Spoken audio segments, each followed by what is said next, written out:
Alright, hello. Welcome back to VIII randomizer. This will be my second seed. You kind of can't see it at the moment, but the boss's requirements, I put them on the screen this time. And there's a new feature. I can actually start from new game. 3, 2, 1, go. And when you start from new game, it just puts you right here and sets your party up. Adol doesn't have his skill, but that's fine. He'll learn it by naturally fighting enemies, as you should. See? Done.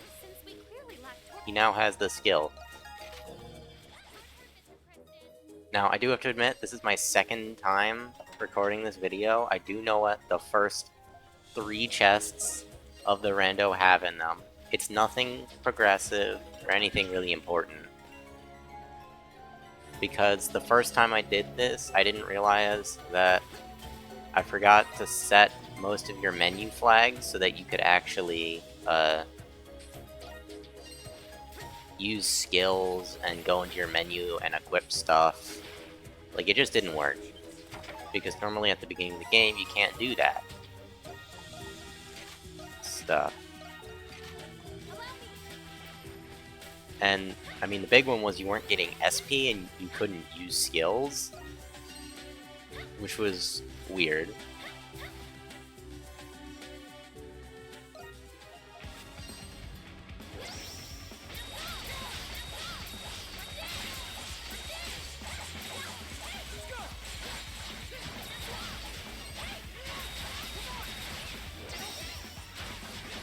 Alright, let's get this dude.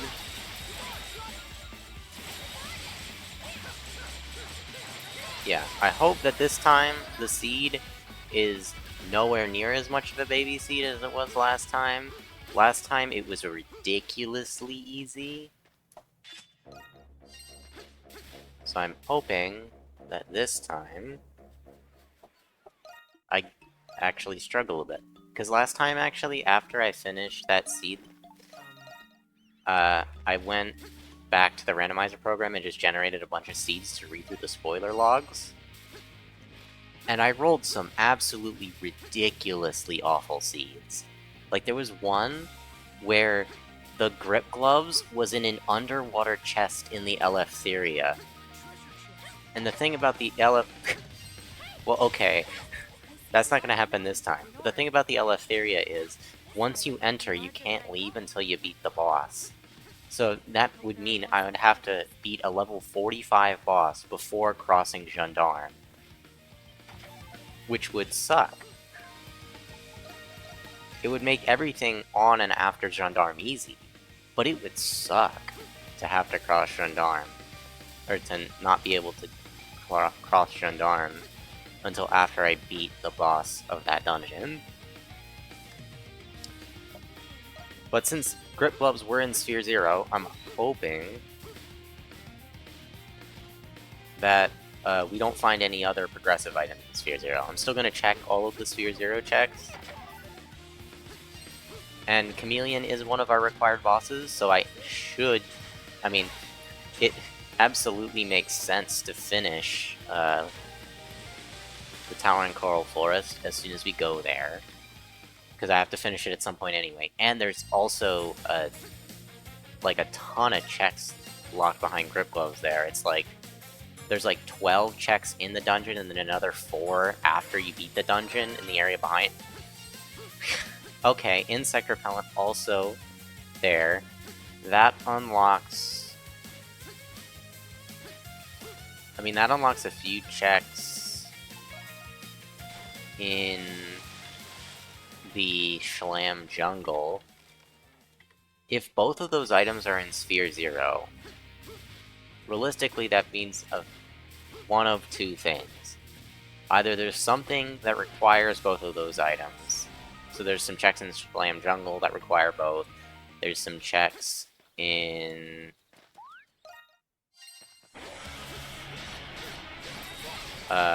what's it called? In the Ruins of Eternia, there's a few. In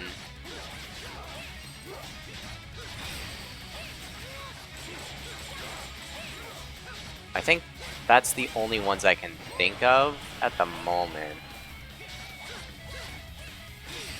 If we get boots or floating shoes, then we know for sure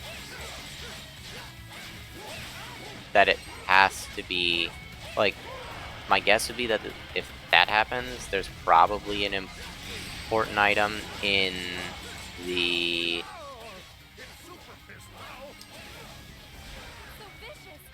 what's it called? The Valley of Kings? Because those are the 3 items are... well, no, I guess you only need the 2. There's the 1 chest outside the Valley of Kings that requires the insect repellent. We will need every progression item. Actually, wait, no.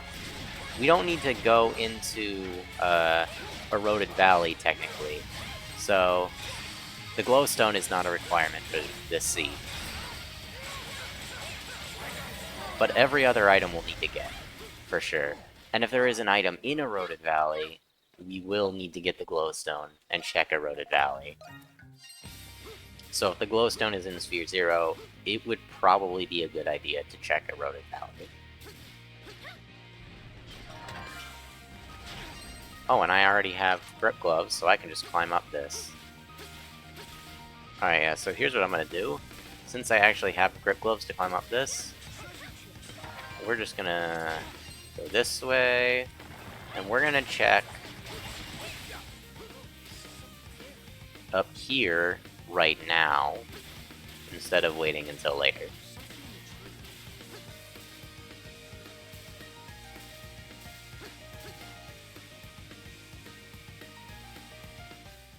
And we'll kill 1 monkey because that'll level that all up. And the poison makes the monkey die pretty quick.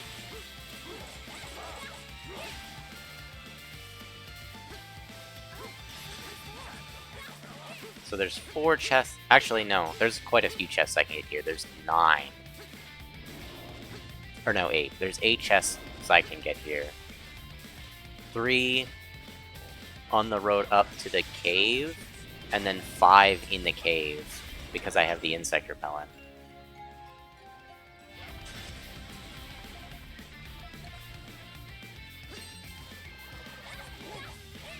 That's right. Okay, maybe there's an important item there.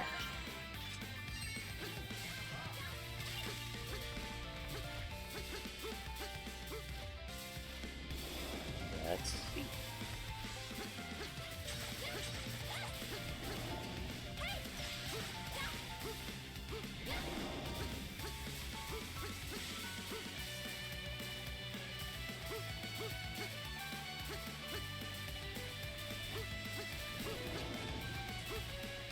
Okay, I should say one thing.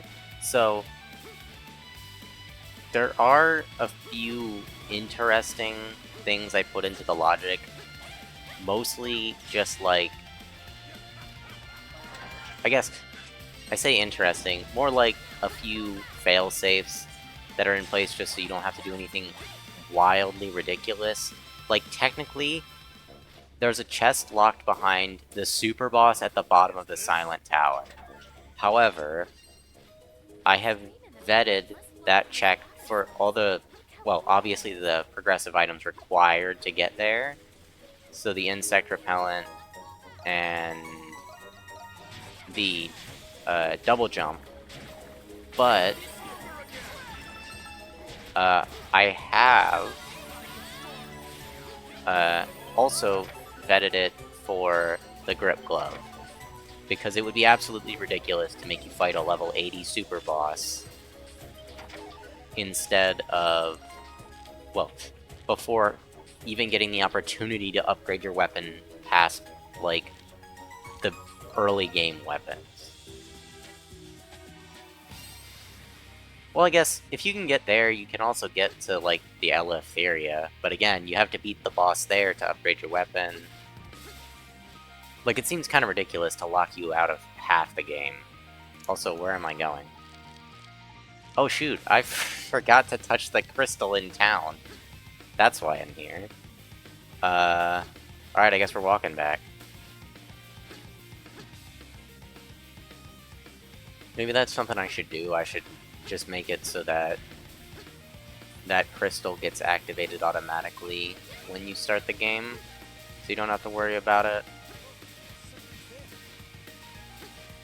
Although I guess after you beat Water Drop Cave, it drops you right there, so there's probably not much reason to do that. And also, the only time you would really warp to it is at this point, because there's no reason to go back there. It's just faster to warp there than walking over here. We'll see.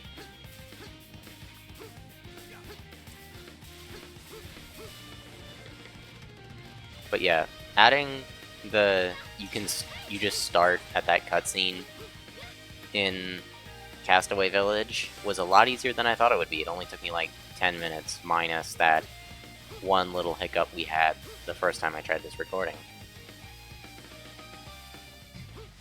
Alright, let's keep moving. 7 checks here. Okay. Here's one thing I'm actually interested in knowing. So, there's a few chests in the early game that you can get with, like, pretty easy jumps that you wouldn't think you could make, like this one. Like, you can jump on this rock, jump on the edge here, and then jump up and get up to this chest here. Like, most players probably wouldn't think you can do that, but you can. And there's a couple chests like that you can get with no items in Sphere Zero that I left in, just so there was a couple more chests in Sphere Zero to make it more likely that seeds would actually generate and wouldn't error out. But I kind of want to know, should I change those chests or make it like a setting so that those chests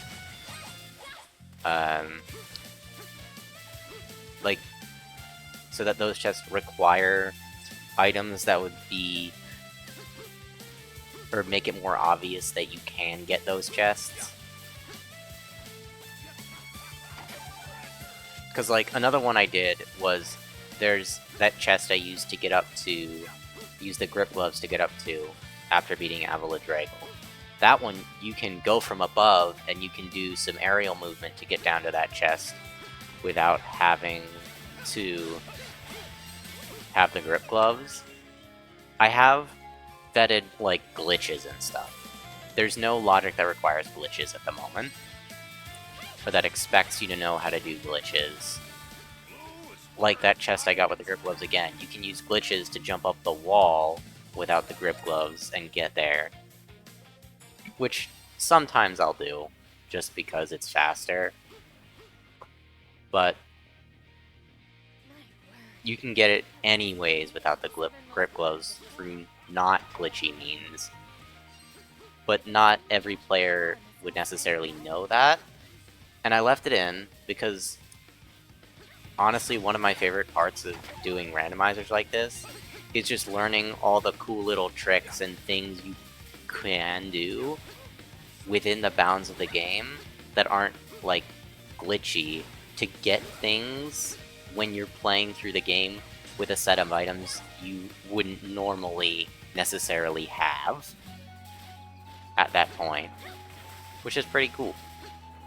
And that's what I like, because there's, like, some wild stuff you can do in Zelda randomizers, depending on what items you have in certain areas. Like, there are times when you can get an item before you're supposed to have it, and it will, like, significantly speed up a boss because the boss, like, was given a weakness to it, even though you can never have that item at that point in the game normally. And some weird oddities like that. And I just find that stuff super cool, and that's, like, my favorite part of playing randomizers, is learning everything. And with that, too, comes glitches. I would like to do glitch logic... Well, I say I would like to do glitch logic eventually, but some of the glitches in this game are ridiculous and just kind of let you skip, like, literally everything. So maybe that's not a good idea. Or maybe we just, like, do like a limited glitch logic of some kind. Because there are also some cool, like, combinations of glitches as well that in other games where, like, oh, you can, like, there's this old strat from a speedrun that hasn't been used in, like, 15 years, but it's useful in a randomizer in this one very specific scenario. Which is pretty cool.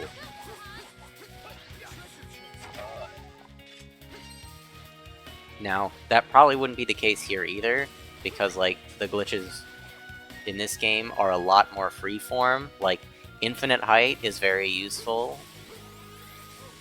Oh wait, I have grip gloves. I should go over here. Like here.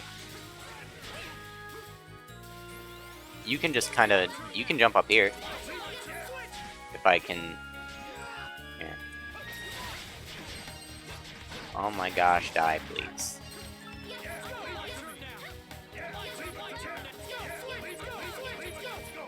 Yeah, you can jump up here, you don't need the grip gloves. And it's probably slightly faster if you do it any quicker than I just did it right there. You can jump across here without the grip gloves. Like, those two I left out because it's not as obvious that you can get over here with that jump, and the first one was a glitch. It's more of a glitch, so I left those in as requiring the grip gloves and logic.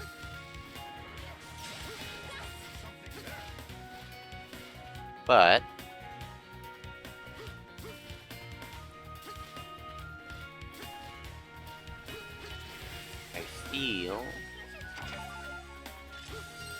I feel like it's an important thing to consider, for sure.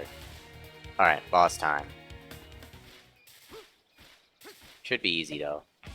Actually, yeah, do that.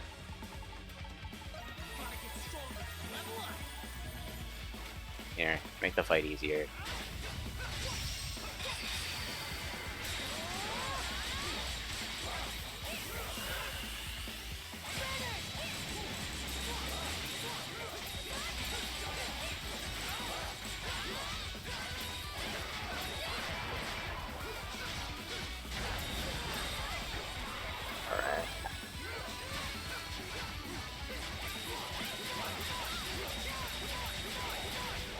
Alright. Oh yeah, I guess another thing I should probably mention. I have also fixed the logic again since the last time I recorded a seed. Because while I was generating seeds, as I mentioned before, and reading through spoiler logs, I had a seed, another absolutely awful seed that actually generated incorrectly.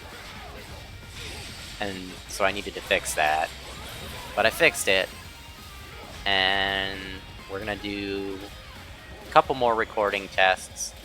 I might want to change the way the program looks graphically. We'll see. It might just remain as like a tiny little box on your screen with like 3 buttons. Oh, one other thing I should probably do is there's also a function of the randomizer that returns all the chests to normal. Although I guess it doesn't really matter.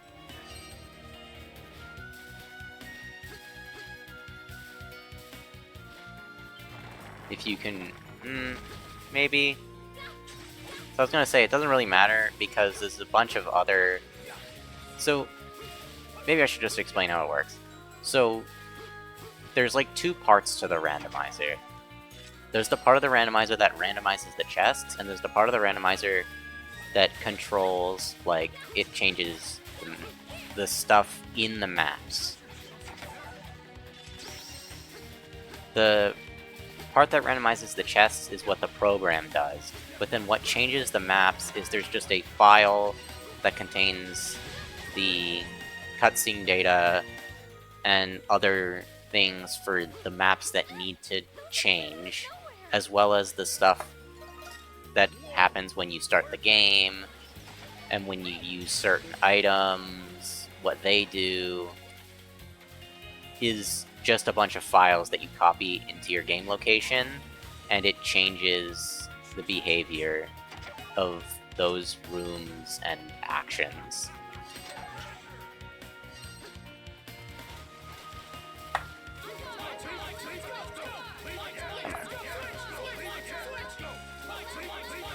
There we go.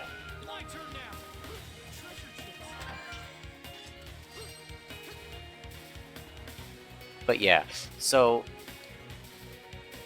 originally, back before the randomizer actually had that folder of files that changed room and item behaviors and function behaviors, it had a restore function where it would return all of the chests in the game to their normal state, just whatever item they originally had in them.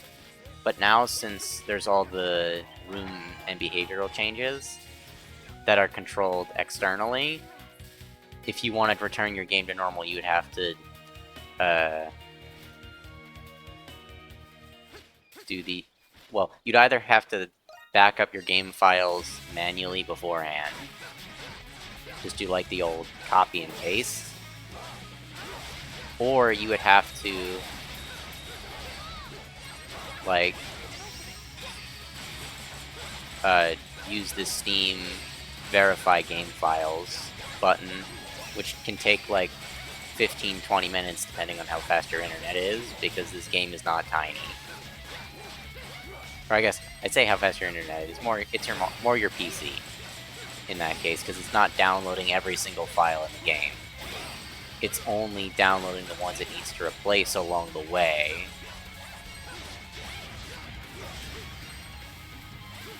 I guess it's not even downloading the ones it needs to replace along the way. It's just deleting them, and then it downloads all the missing ones at the end.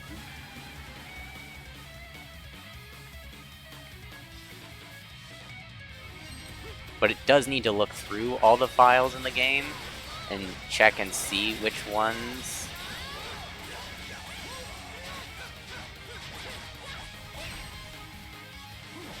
are incorrect. What are you doing? Okay. You're falling. Sorry, I'm not used to fighting this phase of the chameleon. Normally, I skip this phase either by just jumping on the log or by using damage glitch. Because you can just jump on the log the correct way, and you can stay up there forever.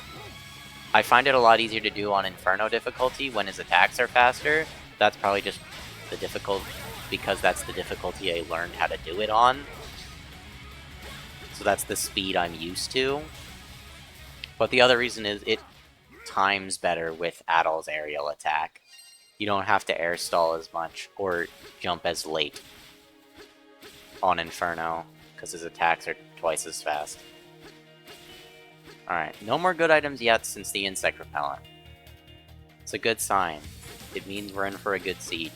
Hopefully. Now, we also... Actually, hold on, I have a Blade Ring 4, don't I? Yeah, Blade Ring 4, 10 Rare Stone. Give me some strength. Hey, that's strength. That's 25 more strength.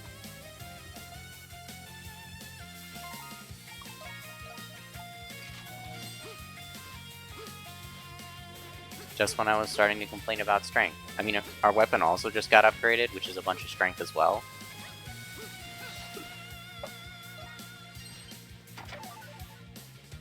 Actually, I also have a strength elixir. Alright, so yeah, we're doing pretty good. Hopefully I never have to touch Eroded Valley. That would be nice. I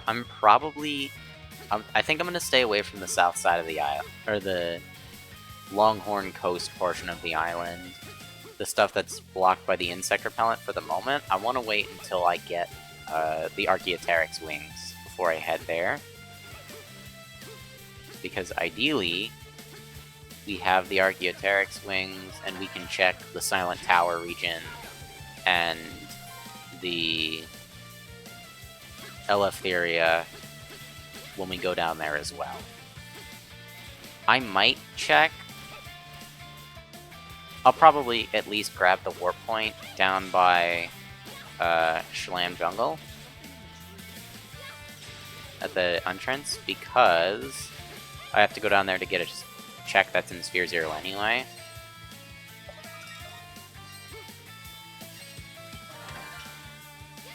Alright, here.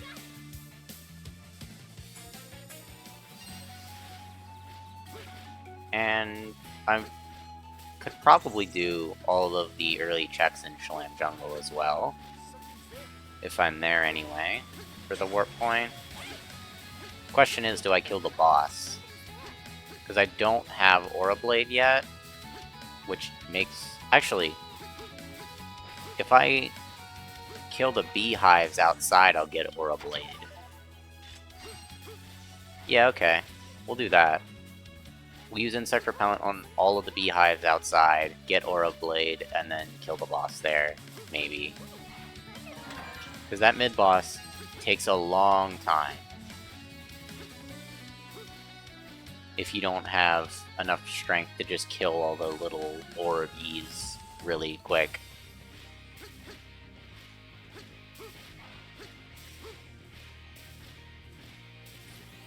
But it is technically a check. Well, actually, no, there's just a warp right outside. We'll wait until I have a better weapon. It'll make it go by much faster anyway. And if I have to end up... Well, because I have Grip Glove anyway. So I can... Can I get another weapon? Yeah, I can. There's another weapon I can get. The weapon upgrade at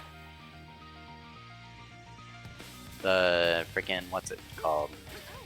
The Temple of the Great Tree. That boss gives you a weapon upgrade. And it also adds Donna to your party, which is always a good thing. We love Donna here.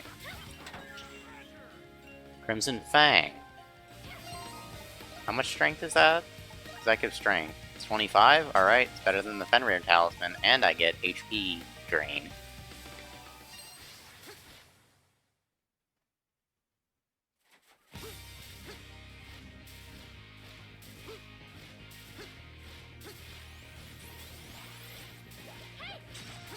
Alright, let's see.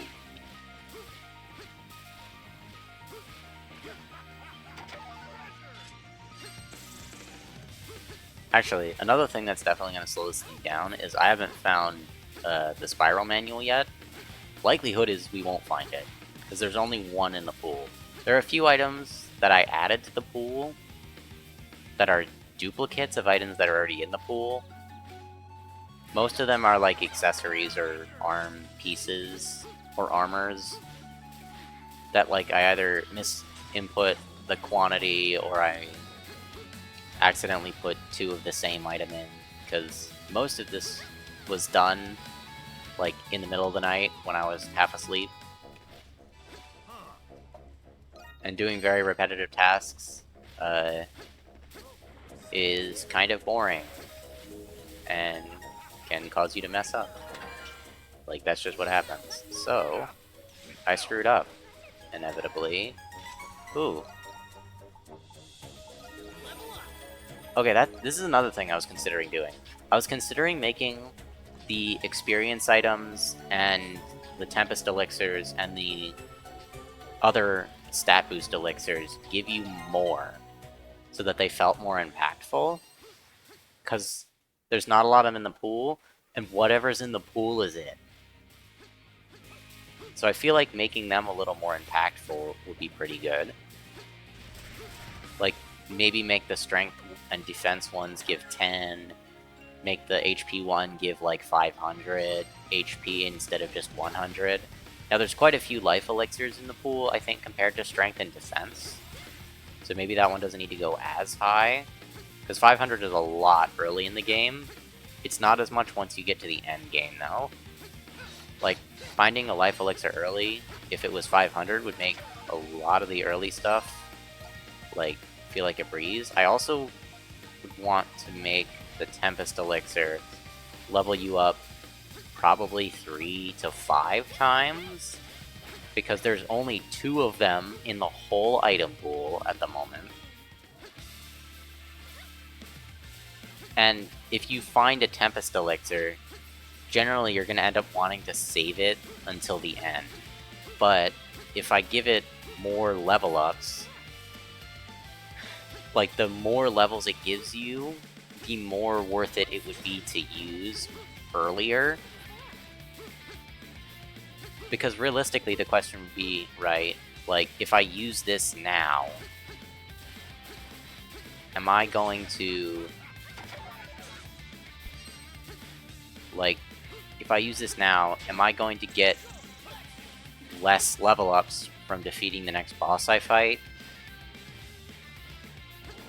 overall because it gives me less experience?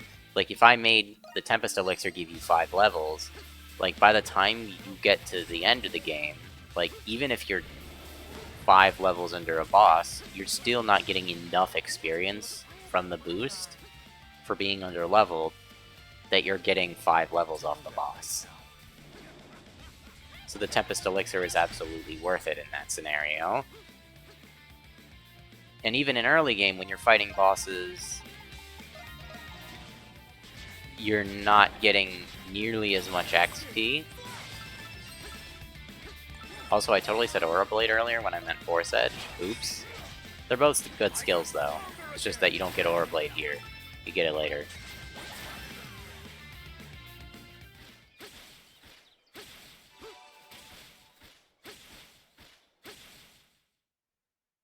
Yeah, so I think increasing the levels given by Tempest Elixirs, considering how few of them are in the pool, and how useless they feel now, is definitely worth it.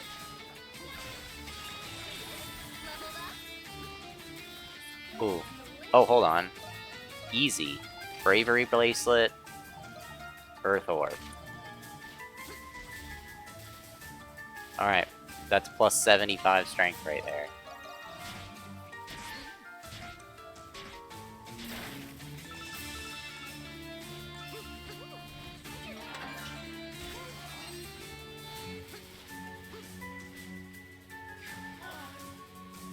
Also, I just like in the randomizer how, like, differently you play the game generally from the way you play it normally. Because while I definitely find myself playing more offensively normally, especially when I'm playing on higher difficulties, you generally have to play at least some defense, because otherwise you run into issues where, like, the boss just chunks, like, your entire health bar. Like, and especially on Inferno, like, the status immunity / resistance matters a lot.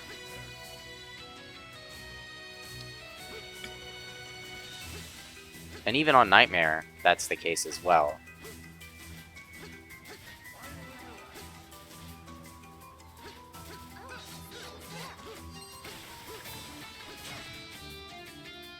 Oh, actually, I didn't even think about that. Did I don't know if I have requirement for floating shoes on this chest. I'll have to see if I do or not. Because you can definitely get to that chest without floating shoes in both directions. Like, it's not too bad, but it is a bit of a tight jump. Alright, well, I'm gonna go back down here anyway, because I skipped the chest I can get because I have Insect Repellent. And that will be everything I want to grab off this side of the island for now, and we'll start headed up from Darn.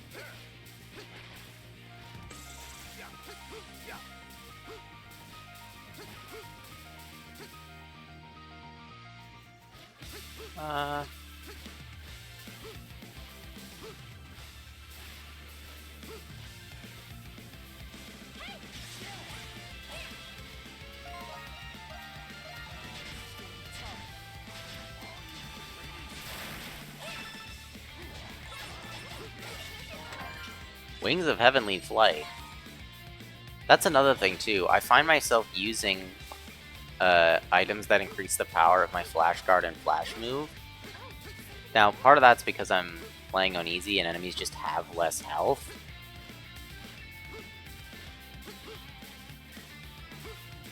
so I don't need the longer flash guard / flash move.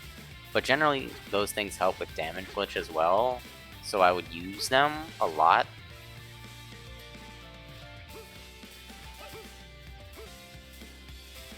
Not only do you use them in speedruns, well, I guess the increased flash move duration is also just really helpful for survivability as well, if you're good at timing the flash move and flash guard durations.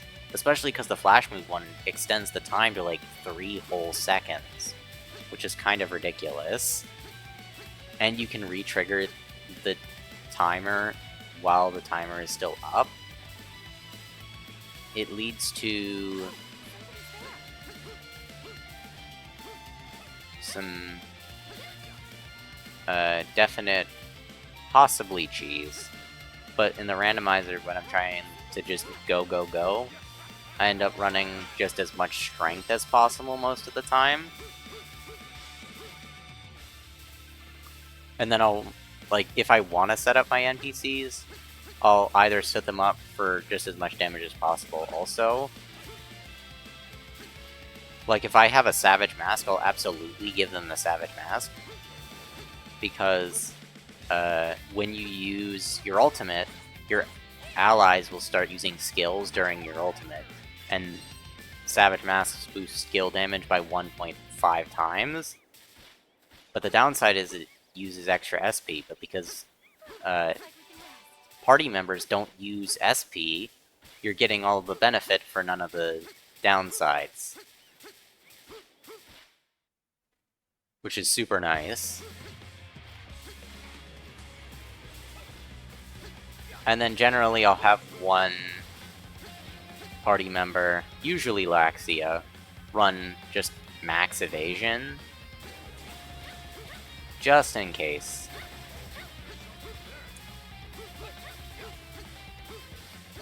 Because you can get, if you get the right items, you can get all the way up to like 75% evasion or something. Which, it's not 100. Where am I going? I am very confused, apparently. Yeah, it's not 100% evasion, but 75% is quite high. I used it, I had Laxia on 75% evasion during my attempts on the true final boss on my Inferno playthrough, which was extremely helpful, although she did 0 damage. And considering that boss has the most HP of any mob in the game by a factor of at least 2.5.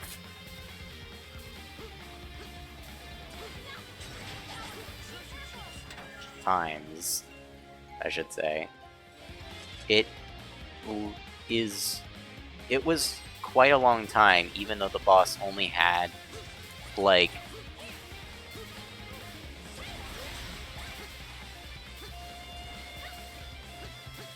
a 24th of his health left. Like, it still took 10 minutes to do that 24th of his health bar, whereas the rest of the fight was done in maybe that same amount of time. Now, that's also because I grinded an obscene amount of strength elixirs to use on Adol, because you could grind them at like a rate of like 9 every 10 minutes or something in the end game, which is pretty freaking fast. And it would have been a lot faster if I could kill the mobs in that area before the regular final boss any faster.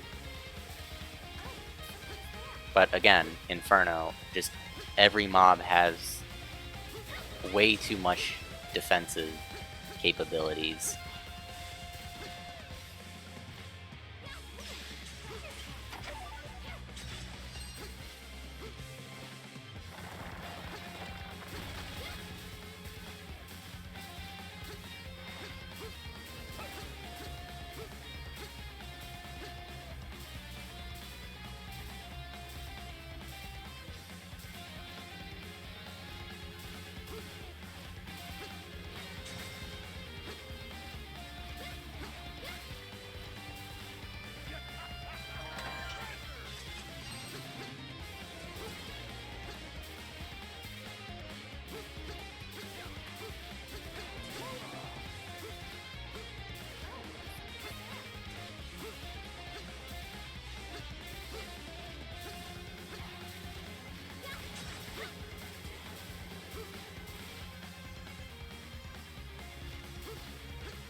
Oh yeah, also, one other thing. Oh yeah, I don't have to come in the house. Heck am I doing? I'm getting distracted again. Because I'm commentating. Clearly. One other thing. I always find myself gravitated to, like, just a few specific characters. Like, I'm always just playing Adol, Laxia, and Donna. Just because those are the characters I'm most used to. I tried, and every time, like, I try Sahad, Hummel, or Ricotta, I just can never, like, play them because they feel so much... Like, they just feel weak in comparison for some reason. No, I know, I say weak in comparison with Laxia is one of the characters I play, and she just has, like, the lowest base attack stat of any of the characters. Like, she just does 0 damage. It's like, yeah, that's true, but she also has a very high, like, when you give her equipment pieces that let her apply statuses, she has a very high rate of application because she hits so quickly. And that makes her feel really strong, especially on lower difficulties like this. And sometimes even higher difficulties. Like, even just getting a freeze for, like, the 1 second you get it on Inferno, it matters. But on low difficulties like this, when you can apply burn and the burn just eats through an enemy's entire health bar, like, instantly, like, it feels very good.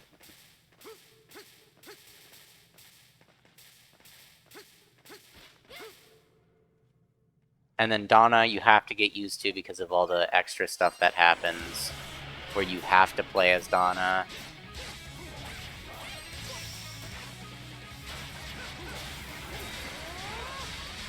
And then Adol, just because there are also Adol, because Adol and Donna are the only 2 characters that you have to play at any point. Like, the game forces you to play Adol, because there are points in the game where Adol is just the only party member you have, and Donna because of the Donna sections in the past.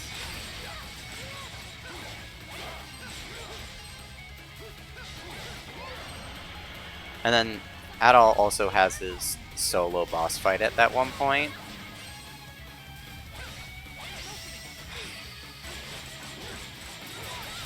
What the heck am I doing? I should be using Force Edge. Oh, come on. That's better.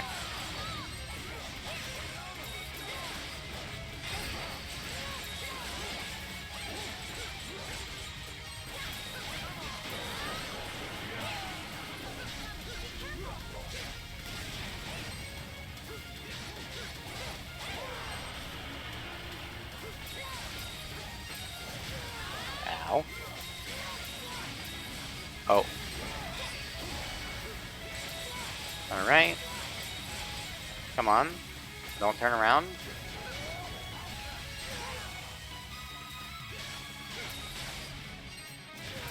Ow. Alright.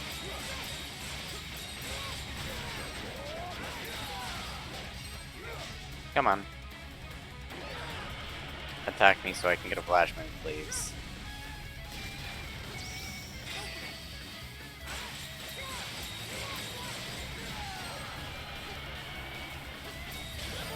Alright, there we go. Now we've got Ricotta, and we're just gonna go up and fight Geasburn now. And this fight, since we don't have the Spiral Manual this time, is going to be a massive time sink. Like, without that, this fight takes so much longer. Also, I like how we have 4 of the 6 Adventuring Gear slots and only 1 piece of Adventuring Gear to actually put in them.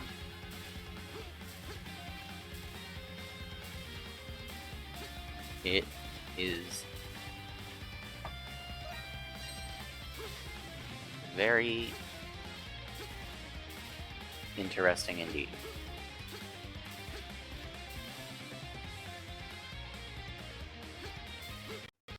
Whoa!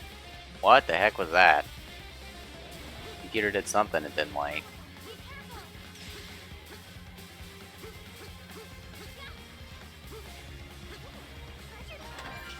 Oh, hey look, there's a piece of adventuring gear I could wear. Not that it's any useful currently. But that does mean if I find the floating shoes somewhere, that the second half of the Valley of Kings could technically have a required progression item in it. Or I could just go there and beat Basilius to get the strongest weapon upgrade before fighting any other bosses. Which is probably a good idea, going to fight Basilius and get that weapon upgrade before Oceanus, because that is another fight that just takes a long time if you don't have the damage output to kill him in 1 or 2 cycles.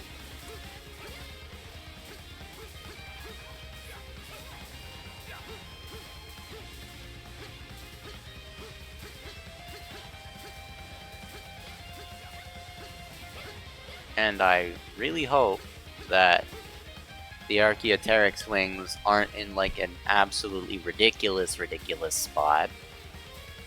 Now the Archaeopteryx wings can't be on the super boss at the bottom of Silent Tower, but the Hermit scale could be, and the floating shoes could be. Now we do need floating shoes. According to logic, we need floating shoes to beat the game.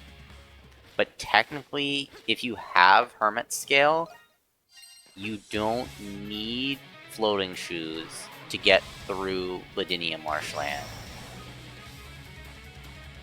You only need one or the other. I just made it was just easier to only require floating shoes.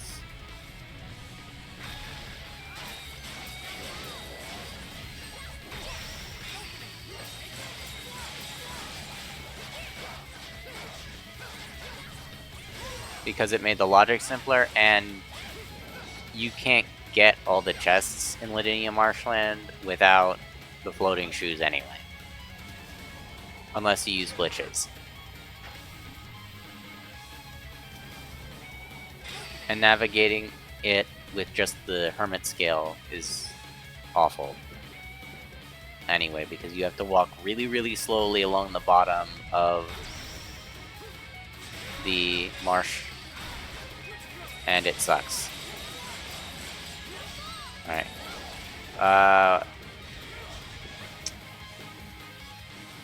Yeah. This boss fight just kind of sucks because there's a lot of time where he's flying around and you just can't do anything. All you do is defend. Alright. Let's hit him. Actually, I wonder if he takes reduced damage at this point. Because I think I still got all the hits there. Maybe I missed 1 or 2 at the end.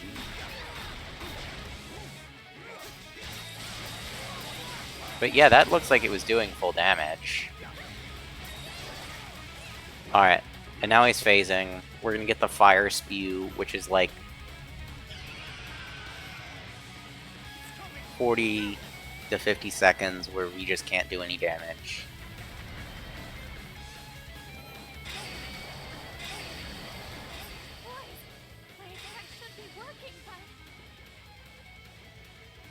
Oh yeah, another interesting thing, I don't think I ever mentioned, there are no bosses that are considered primordials, other than Avaladrago, and even then, like, Avaladrago, in the parts where you have to fight him in the Rando, doesn't require the Anorichalcum's weapon to beat. Oh, I love it when you do this attack. That's free damage.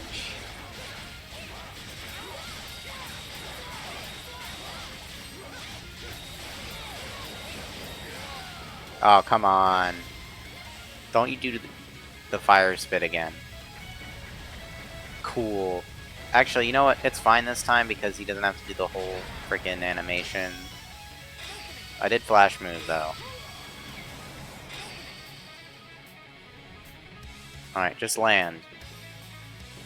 So I can hit you 2 times.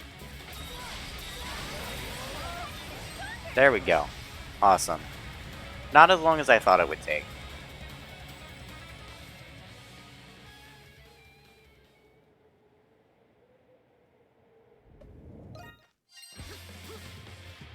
Alright, now we get to climb down the mountain. We're on our way to a nice weapon upgrade.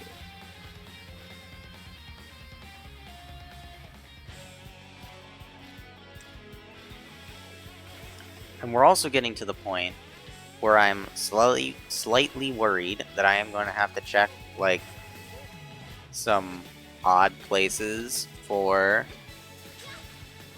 our progressive items.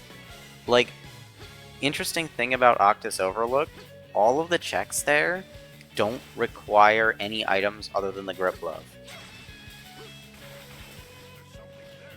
So really, like, a bunch of progression items can just be there.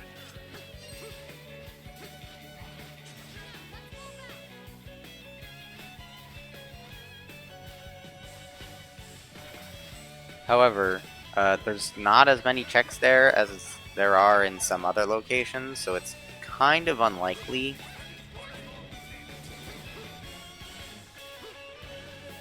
Like, I think across all the rooms there's only like 11 or chests, and obviously the 3 chests in the final boss's room can't be any progressive items, because you can't get there until you've defeated all the bosses you need to defeat to get there in the first place. Oh, actually, I just thought of something interesting. So while I was doing the while I was changing around the way the game started at the beginning, or before I started today, I noticed that there was a command it used, or function, that changed Adol's reputation value.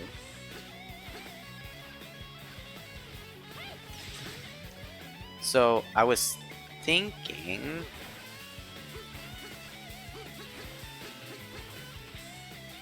that why am I just getting all the guides? I was thinking it might be interesting to make it so that, like, defeating the bosses, like the major bosses, gave you reputation, and so if you defeated every major boss, it would trigger the true ending, instead of just you getting the bad ending every single time. Because every seed, you can always go everywhere and fight every boss and beat every boss and open every chest. So I think it would be pretty interesting. So you only need to defeat a couple specific bosses to actually beat the game, but if you want the true ending, you need to beat all of them.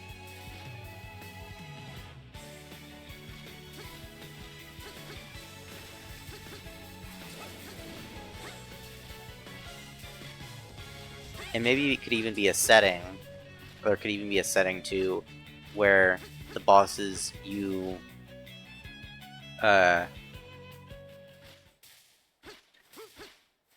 are, like, expected to beat give enough reputation on their own to trigger the true ending. Or you just always trigger true ending or something. Alright, we're gonna hold off on going to the Titus Primeval Forest and Pangaea Plains until after we get Donna and our weapon upgrades, because that'll make going over there be a little smoother, hopefully.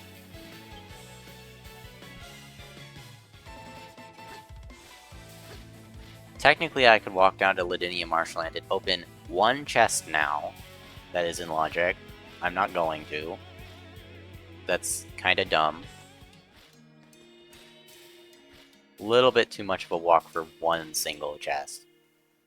Now watch that chest be like the floating shoes, and it opens up all the other chests over there. I'd still want Donna and the weapon upgrade before that anyway, but... Alright, let's go.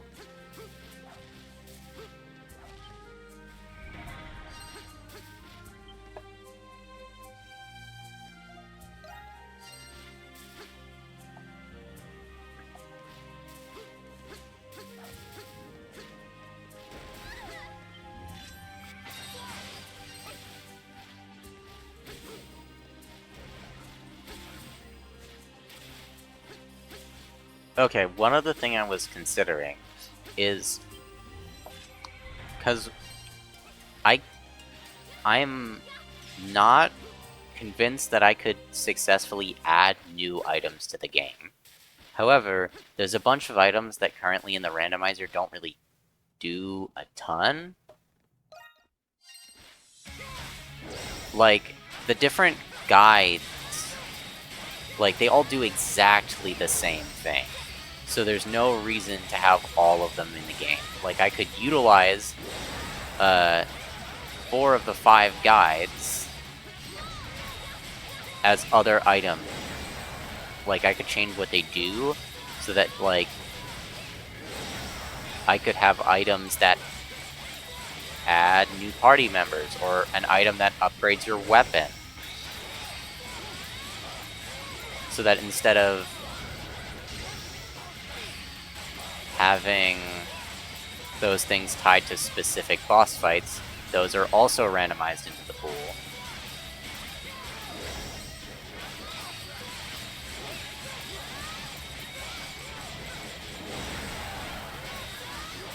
Which I think would add some more depth to these seeds.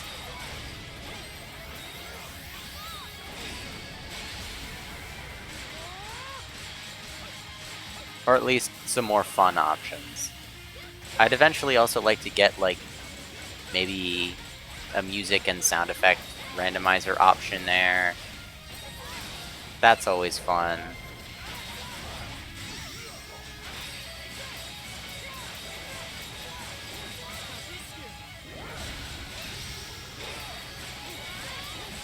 And... whoa. There we go. Is there anything else?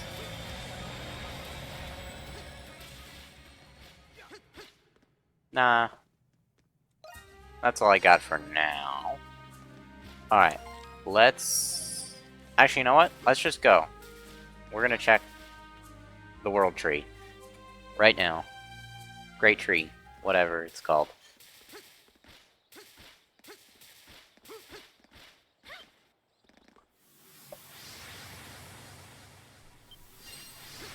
I always get scared when that loading screen happens, because there was a bug in early versions of the randomizer where that loading screen didn't actually have a fade-in associated with it, because it was supposed to play a cutscene the first time you used it, and it would just bring you in and you would have a black screen. Also, I'm totally skipping all the chests, which is the only reason I'm here. I'm not even gonna fight Sarai. She isn't a required boss. Why the heck would I fight her? Ooh, Savage Mask. Speaking of stuff like that, here. Take that. Take that. Take that. And take that.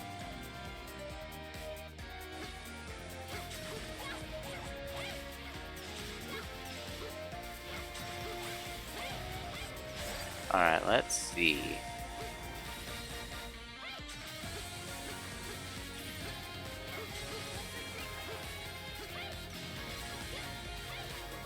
Well, you know, I was saying... Oh, it was about the... loading zones. There was a few, like, cutscene-based... I think almost all of the loading zones between areas in the Bright Tree are cutscene based, so they have some oddities with how they work, and some of that causes things to not load properly in the room you're warping to. Especially if there was a cutscene slated to play when you warped there for the first time, because it actually would play a different cutscene on the initial warp as well. Sometimes, at least. And it would lead to just your screen being black, and the only way to fix it would be to save and reload the game, because it was waiting for it to play a fading command at the start of the cutscene. But that wouldn't happen.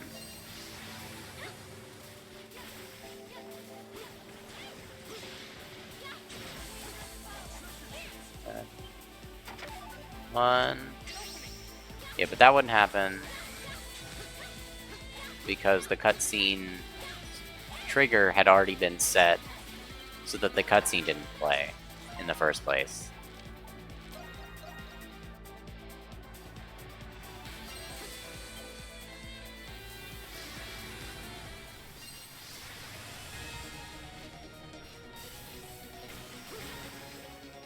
Alright.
Alright.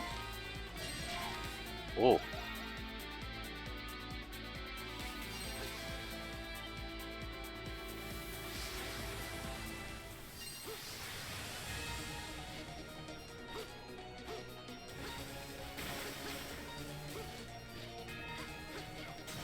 No, this way.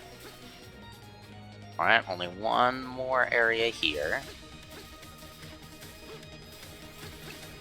That's another thing about Octus. Like, not only are the checks, like there's not very many of them, but they're also quite far apart. It takes a while to just walk between all these areas. And actually, in early versions of the randomizer, it worked a bit differently than it does now. Originally, the boss requirement, it was like 3 bosses out of a list of 7.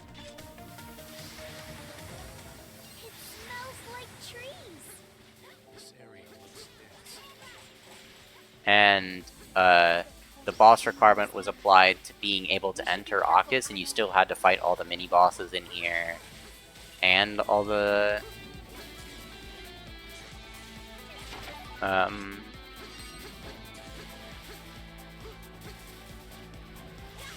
you still had to fight all the mini-bosses and all the regular bosses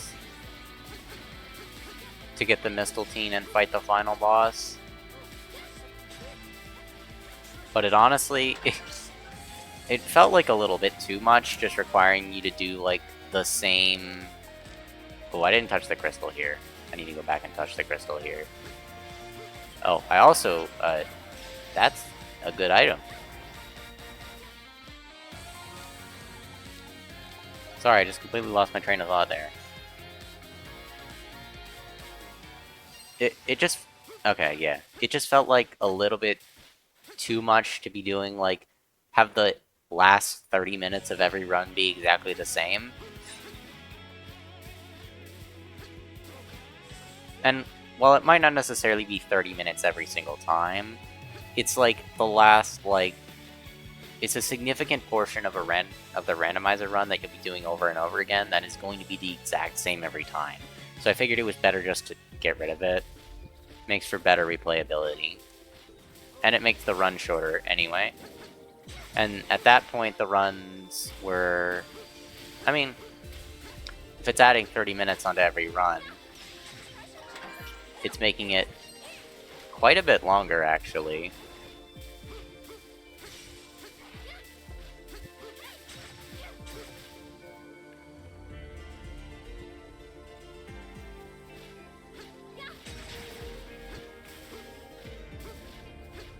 And especially if you play on higher difficulties too, it would have been a massive pain.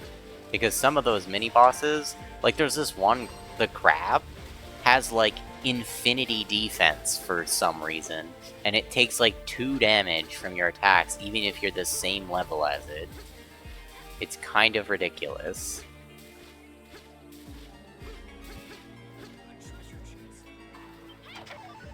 Oh! Good thing I came here. Alright, so we're gonna finish up in Titus. And actually, since we have Archaeopteryx wings now, we'll just check Stone Pillar Wind Cave when we get there. Since we're gonna pass by and hit the crystal for the warp anyway.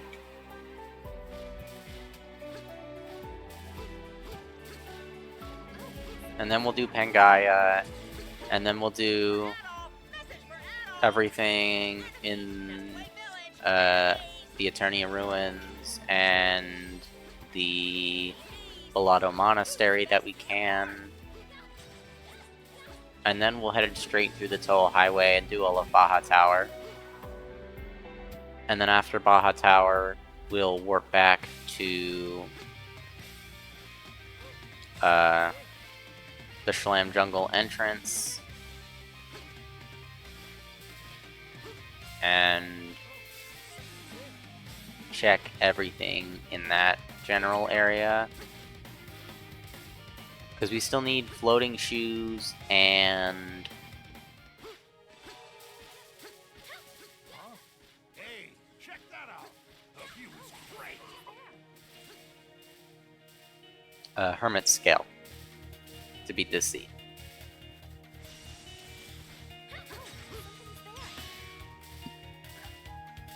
So hopefully we find those things on our way to Baja Tower or on our way to the Eleftheria. If not, we can dip into... We can either dip into Archaeozoic Chasm, we can dip into... Oh my goodness.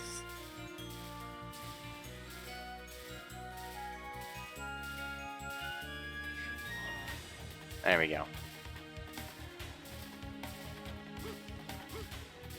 We can dip into Archaeozoic Chasm, we can dip into... Actually, I don't need to go any higher than this.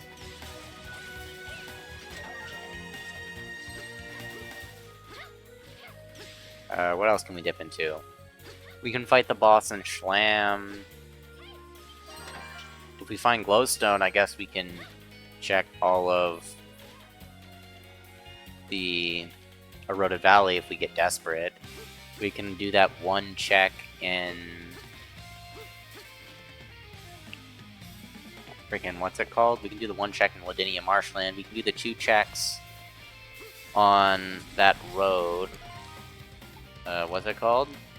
Vista Ridge. We can do the 2 checks in Vista Ridge. There's a chest over here I need to open. Forget about it.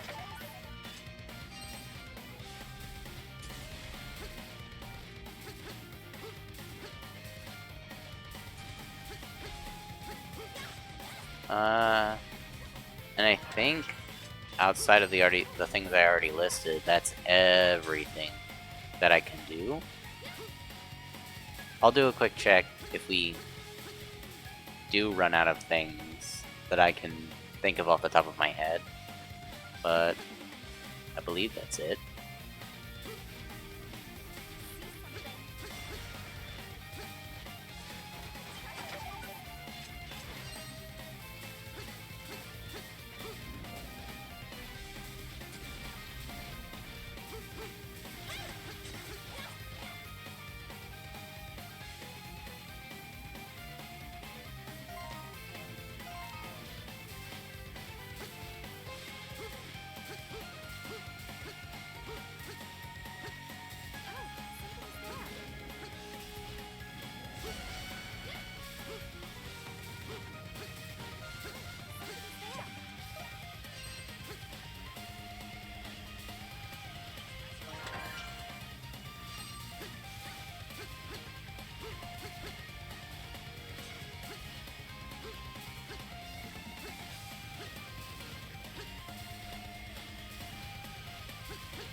I guess, so another thing I've noticed about this game versus like a Zelda game or another game that has a well, I should say, other like Metroidvanias, games like that have randomizers, there's a lot of things around the world, but not a lot of them are necessarily like blocked off by like puzzles that require an item or something. It's just whatever item you need to physically get there, which is fine, but it leads to a lot of like, you get one item and it unlocks either like a lot of checks or maybe just a few. Like picking up the grip gloves just unlocks like 100 checks on its own without any other items, which is kind of ridiculous. And picking up the Archaeopteryx wings without any items doesn't unlock anything.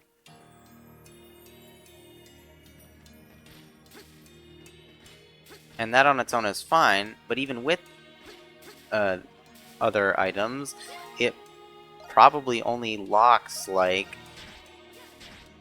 I don't know, like, well, I guess Archaeopteryx wings probably isn't a good example, because it dictates not only access to, like, it has Stone Pillar Wind Cave, it has the top half of Baja Tower, it has the Eleftheria.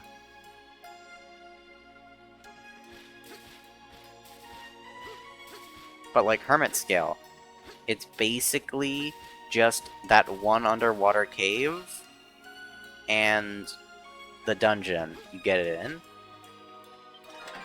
I can't think of any other checks that require a Hermit Scale. In Purifying Bell, it's literally just the second half of the dungeon you find it in, normally. Like, I don't think I've ever had a seed where Purifying Bell was required to get another progressive item. And it seems very unlikely because it blocks probably less than 15 checks. Maybe even less than 10.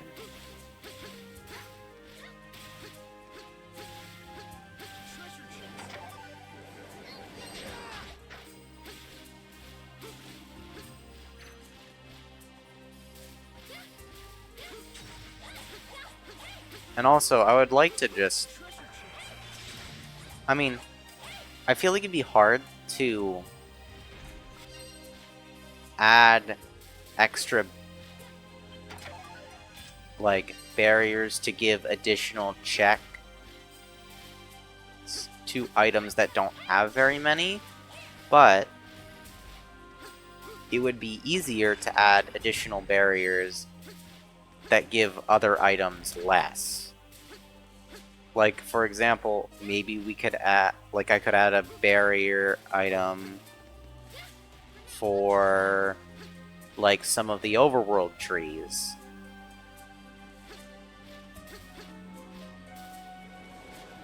Like, I don't need one for the Archaeozoic Chasm, but like, I could have one that blocks the tree that appears. Well, maybe not just necessarily the trees, but like, oh, that's Hermit Scale. Okay, I guess we're gonna be doing Archaeozoic Chasm instead of going to Baja Tower then.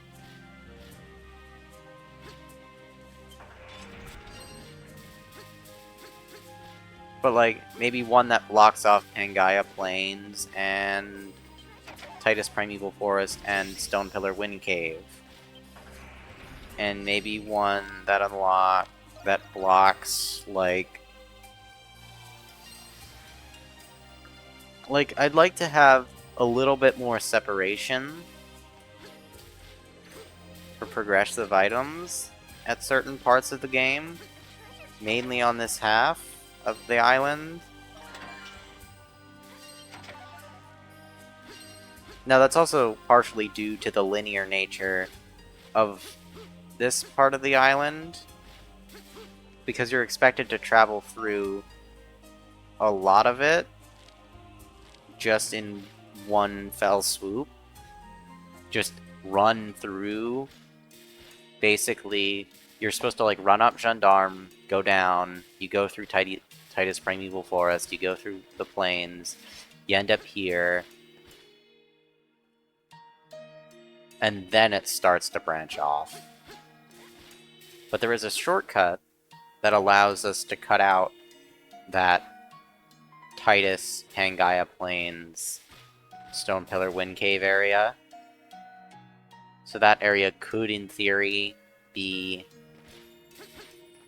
put in a position where it is locked behind its own item, which I think would be cool, but there's also just not a lot of checks in that area either. Like, I think there's a total of like 20.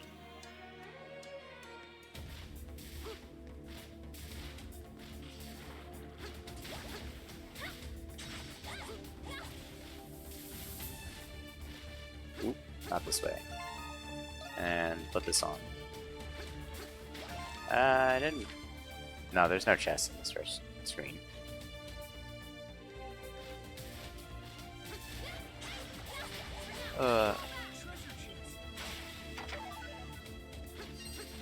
Alright. I mean, I could always just implement it and make it an option, and if no one uses it, no one uses it. There's no reason not to just make it an option. Even if no one's gonna use it, it's better to have it there than not, I guess.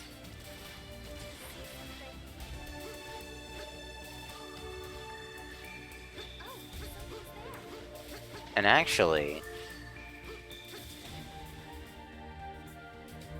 Well, that's another interesting idea. I could just have, like... I wonder if it would be possible to make it so that you could add, like, all of the trading shops and stuff just to your menu. Wow! I'm getting sucked in! Let's be careful. And then, like... your... like, all the... a bunch of the equipment stuff that I added to the pool will get removed. And you could, like, upgrade your weapon and craft things from your inventory.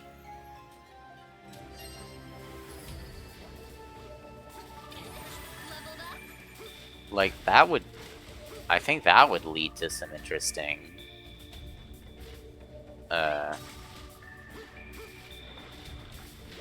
gameplay.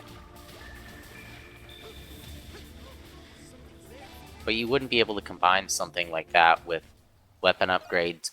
Well, actually, no. That's fine. Because you could just have it be... like the adding pluses to your weapon. Not necessarily adding the... or, like, the reforges. Just the enhancements. Oh, nice. We staggered him. Ow. I'm used to that attack being faster. Oh. Hey, Aura Blade. There it is.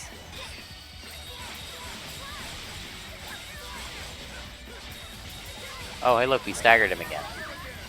Also, since I made this randomizer, I would like to take a look, because I know at least East Memories and Celceta and East 9 run on the same engine. I'm pretty sure. I think it's 7, 8, Celceta, and 9 are all on the same engine. Meaning that it's likely that I could make a randomizer for all 4 of those games that run on the same basic principles. Let's go, Pedal.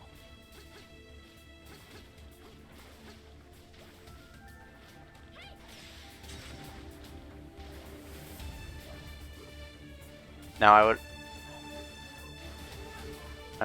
I guess...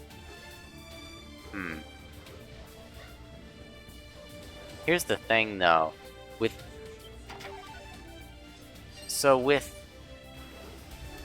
Celceta, that game is also very linear. Like, even more so than this game. And your characters matter a lot more, because they each have, like, unique abilities that allow them to do certain things. And 7 has, like, a lot of party member swapping as well. Now, that one has a lot more progressive items. Like, every dungeon has its own item that's required for progression at one point or another. And then you have the equipables.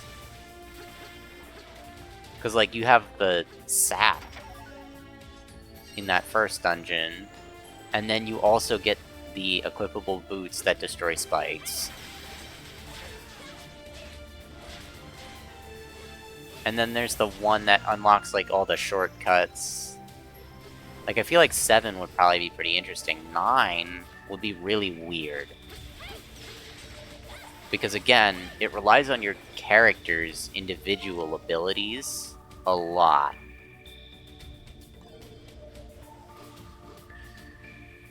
So, like, although I guess it's not just the characters joining their party that gives you the abilities. They don't even have to be in the party for you to keep them. Because, like, you get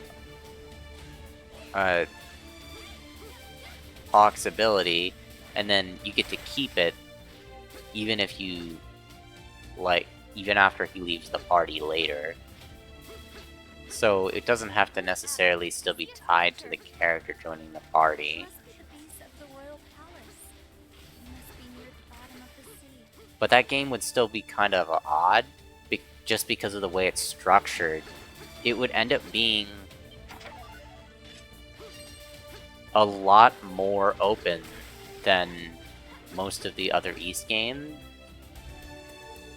than the other 3 games, if I structured it the same way, where I removed all the cutscenes and the raids and stuff. And all, like, the story-based progression barriers. Because it would just lead to you, like, being able to explore the entire city from the start of the game, basically.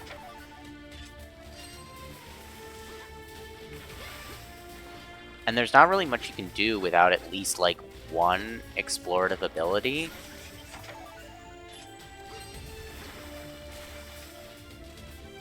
At least movement-based explorative ability. Like, if you didn't start with the grapple, or the wall run, or even the glide, or the shadow dive one.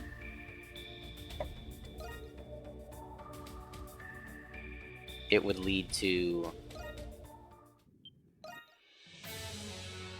like, you getting stuck very quickly, I feel.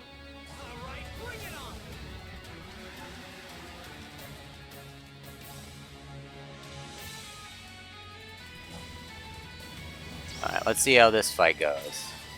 Whoop. Alright, actually, I should jump down here. Get me on a 3-orb platform.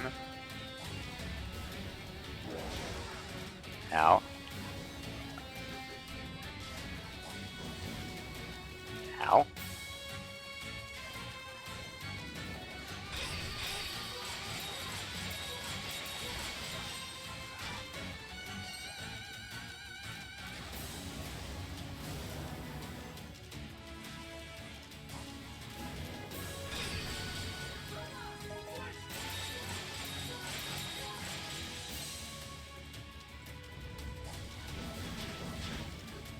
Ow.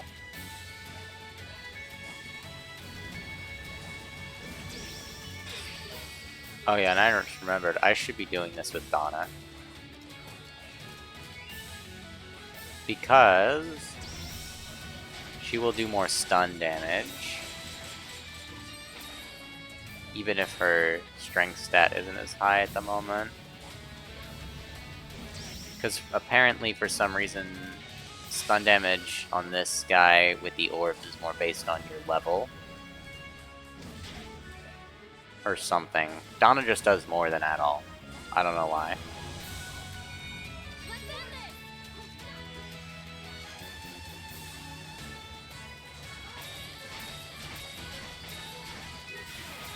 Oh, I should have waited.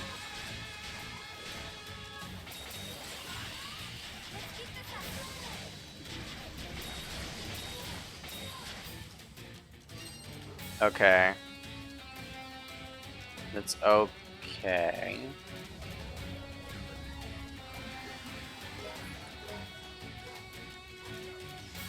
We're probably in for a 3 cycle, unless I do something absolutely ridiculous. Yes, let's go. With everything we've got. During the second damaging phase. Oh, he's about to do the big suck.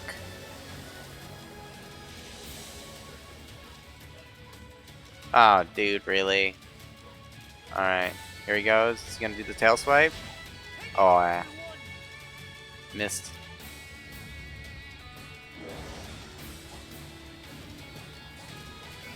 We're doing well. Alright, cool.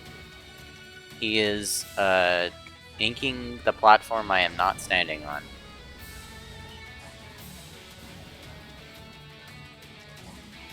Also, I like how I'm getting lifesteal from the orb that hits the boss, even though I'm not actually attacking the boss directly. Alright.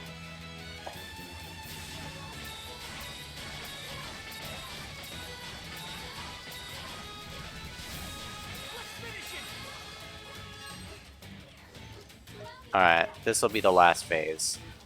For sure. Like, there's no way I don't get the kill during the next damage phase. Come on. How?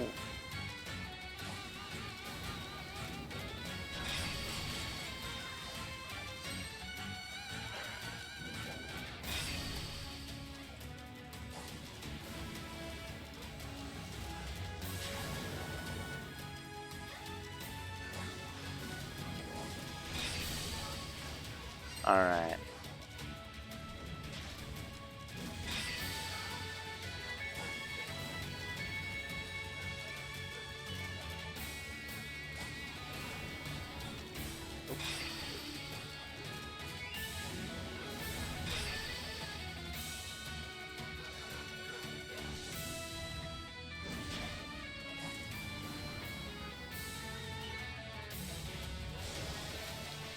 Alright.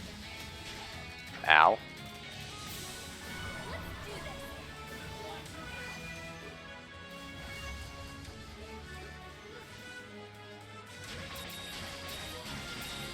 Hopefully he dies. He's not dead, never mind. It's a freaking 4-phase fight. What the heck? I was 4,000 damage short. See, that would have been like if I had done 1 or 2 more Aura Blades during, or Force Edges during the first phase, I would have been good.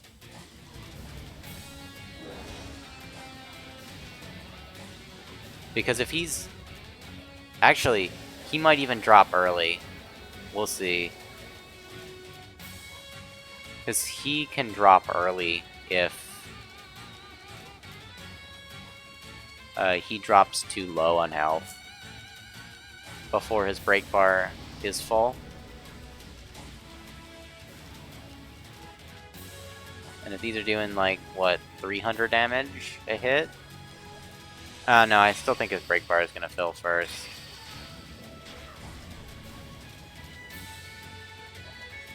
Actually, that on the crits, it's almost 400 per hit.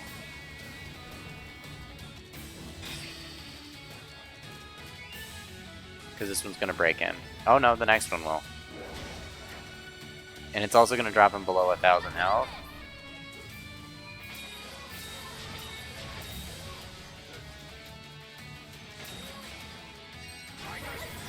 Alright. Down. Second boss. Alright, and I got lucky with Oceanus, so... Oh, I missed 2 chests? Where the heck did I miss 2 chests? I mean, there might be one, like, there. Did I get the... I got the one that's back... Oh, I forgot the one that's in here. And...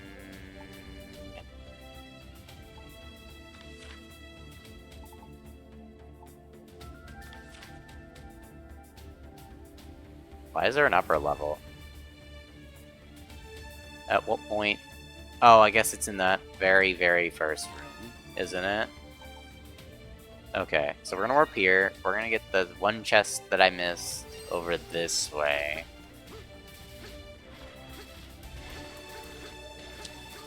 Oh yeah, so I got lucky when I was doing the Oceanus fight. There's actually like a debug mode. What's it called? There's like a debug mode ending for that boss fight was still in the code that just ended the fight like normally without playing all the cutscenes and setting all the flags after it and sending you back to the base. Just so that, like, when they were testing, I guess they used it. But it made it very, very easy for me to make the Oceanus fight work in the randomizer. Thankfully. Alright, not here. We're gonna go... back to the beginning? I don't even know where the chest I missed is. This is one of the dungeons I don't normally have to full clear.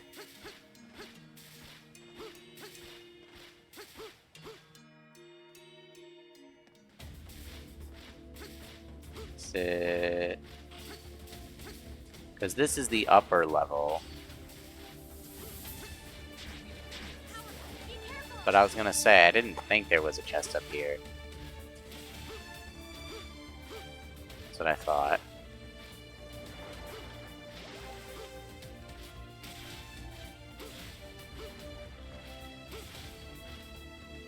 Is it down at the bottom here? Yes. Okay, here it is. Alright, cool. That's all the chests there. So now we can go back. I guess I'm warping to Bellotto Monastery. And we can head on to Towo Highway and go towards Baja Tower.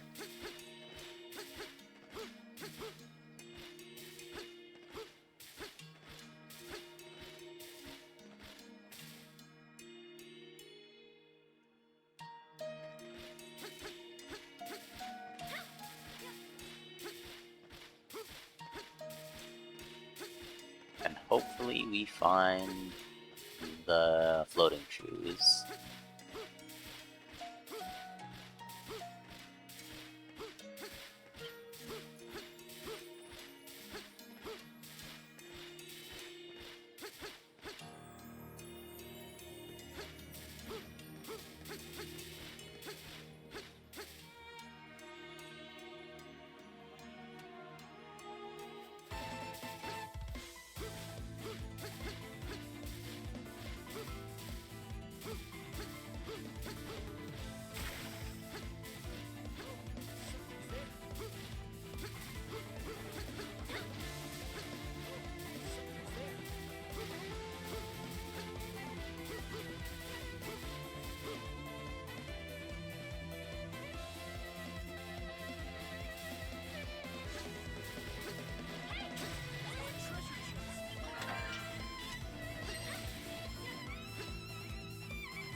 Oh, actually, that's another interesting thing to consider. Uh, I feel like you could also make an interesting argument for, like, an option that gives you a spawn point on the other side of the island.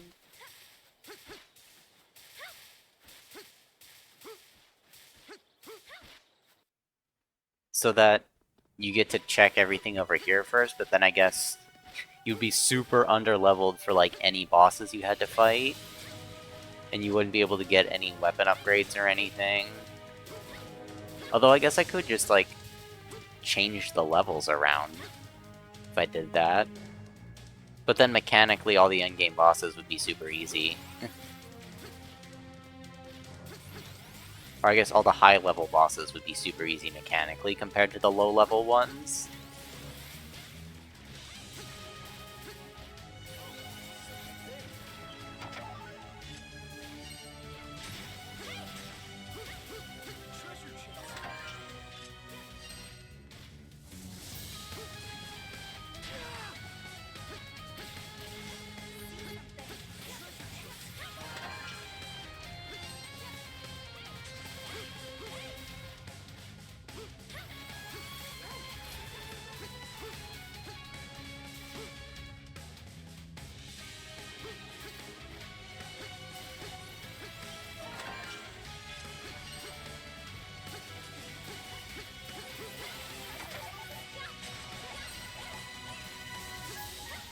One thing I had also considered as well was changing, or I guess doing a skill randomizer.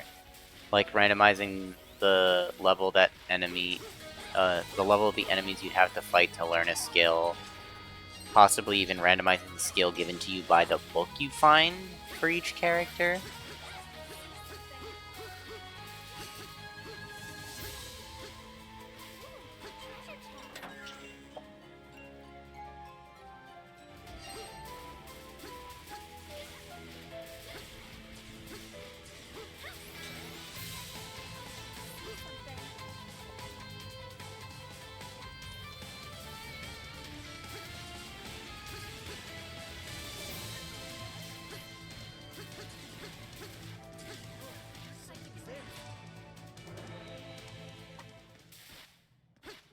Alright.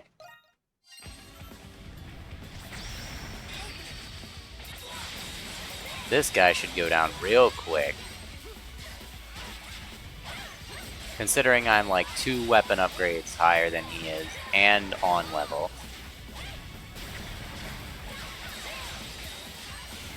Alright, let's just ult. Get him out of here.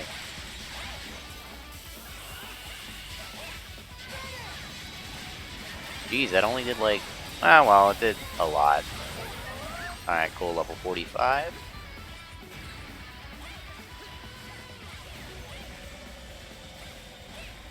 Let me see what's in the chest.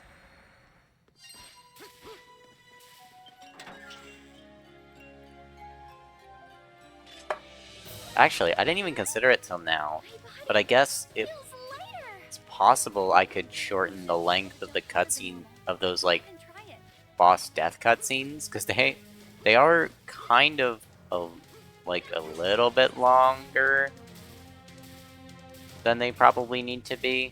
Like the Oceanus one is fine. That one goes off fades out basically instantly. But all the other ones, they like linger for like 5 seconds before the fade out starts, and the fade out is like obnoxiously slow.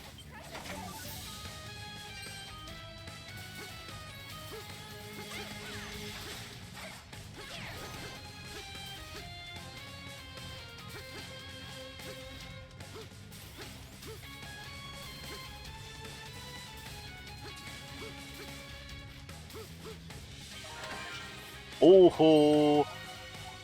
Alright, we unlocked the bosses die instantaneously button.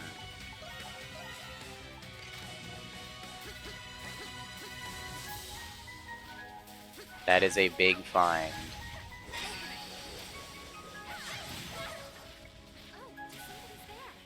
Now, every boss should take almost no time, regardless of my combat strength.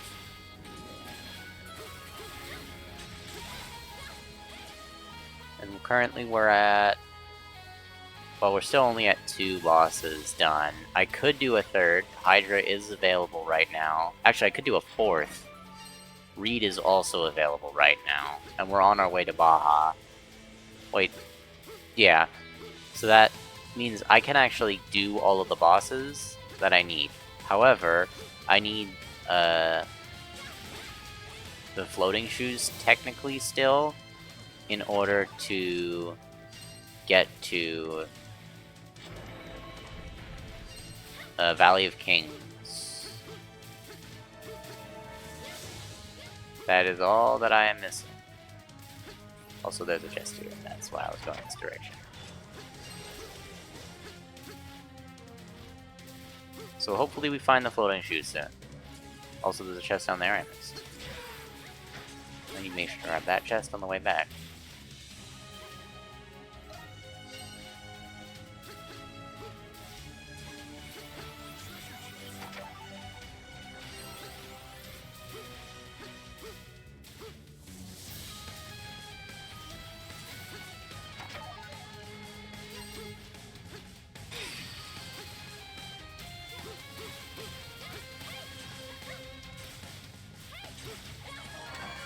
Alright, is that all of them? Yep, alright, that's all the chests in this dungeon now. And I have Spiral Manual, so there's no reason not to fight the boss right now. Because I can just kill him instantly. Well, actually, this boss won't die instantly because of his mechanic.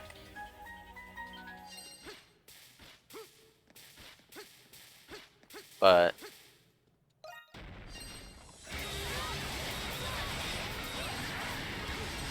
I should only have to 1-cycle him instead of like a 2-cycle. Or maybe even a 3-cycle if I was a bit under-leveled.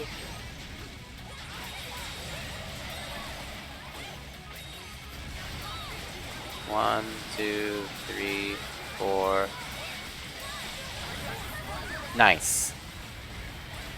At the last second.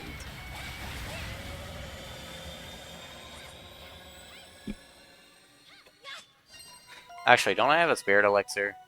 I thought I saw one of those. That's another thing I should do too. The spirit elixir.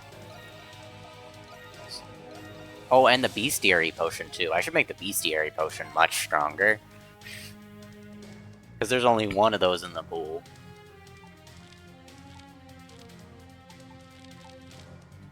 Alright, Alright. That means next stop, Longhorn Coast. I guess not Longhorn Coast. Beast Hills. And then Longhorn Coast.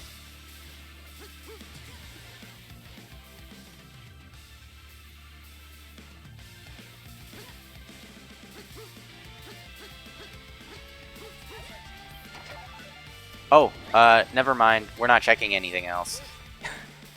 I could have had that a long time ago. Time to beat the video game. I guess.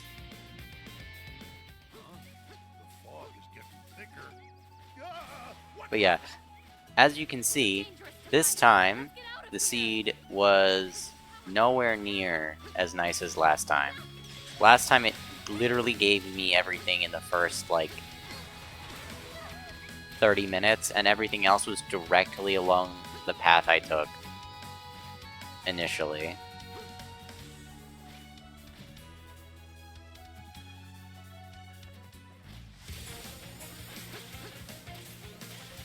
I don't need to go up there. I don't need to open chests anymore. This beach stretches out. Not that there is any chests up there to begin with.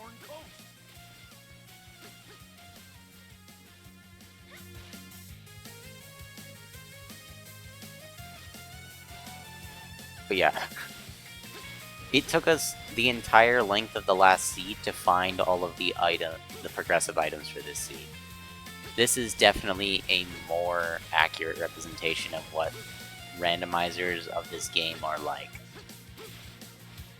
And I'm glad I got to record one like this, because the last one was absolutely ridiculous in comparison.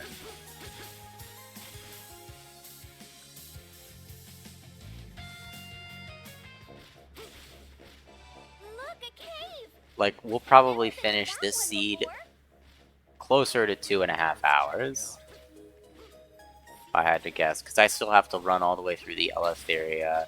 I need to go... Well, actually, I guess So I need to run all the way through the Eleftheria, I need to go smack Hydra, and I need to run through the... Friggin' what's it called? I need to run through the Valley of Kings. Why do I have so much trouble remembering the name of that dungeon? I need to run through Valley of Kings, smack Basilius, get the Mistletoe, and then smack the final boss. And that's it.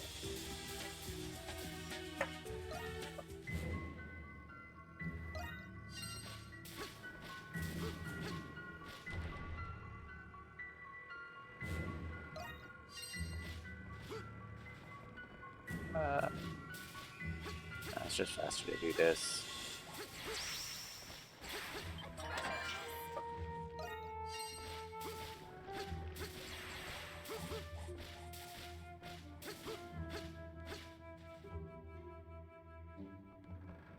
That's another thing I was considering initially, too.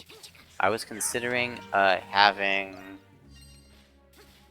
the Pirates logs be a requirement for entering the Eleftheria, but then I was like, nah, actually, you already need 2 other items to get here in the first place. Adding an additional, like, 1 to 5 seems like a bit much.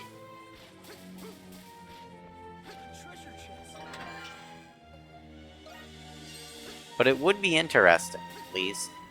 Another thing I should probably consider just as an option future down the road.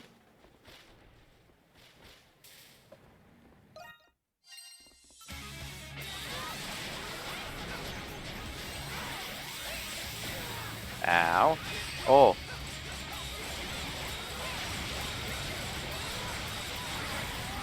Alright. Hey, and I actually get to test to see if beating this boss with a higher level weapon doesn't give you... Oh, a downgrade. It didn't.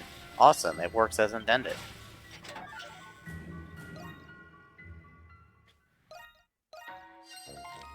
Alright. So now we get to smack Hydra.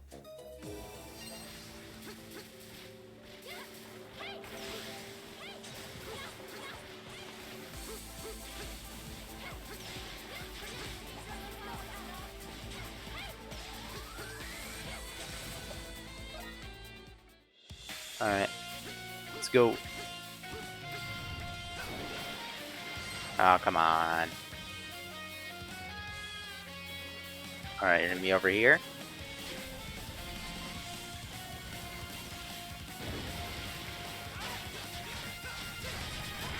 Oh, come on.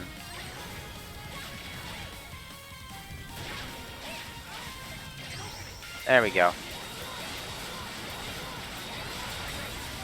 Nice. Smacked Hydra. Now we get to run through Valley of Kings. Actually, I guess I need to run to Valley of Kings first.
Okay, this is another thing I was considering as well. So this is the only reason why the purifying bell is actually required in the first place. And that is to defeat these dudes down here in this room. So I was considering just having the door be open if you have the bell when you enter this room, or get it in this room or something. And then not making you fight these dudes. But then again, it doesn't take very long in the first place, especially if you have strong weapons and Tornado Sword. But, we'll see.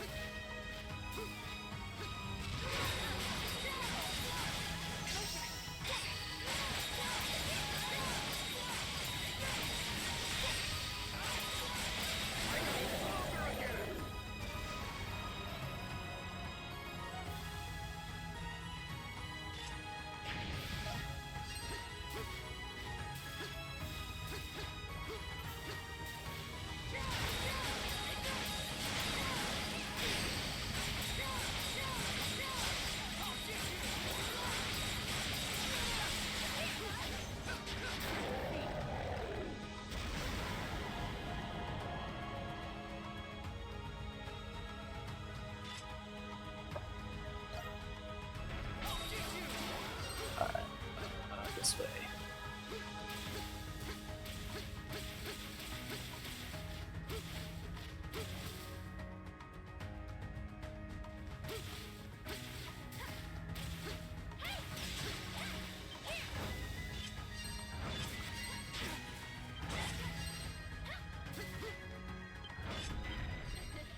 So the direction of the statues was the key.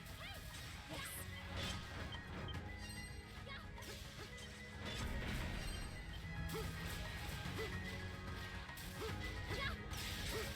Treasure chest.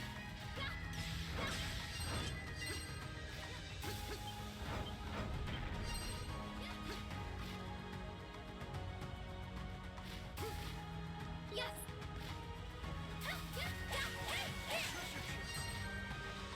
Oh, come on.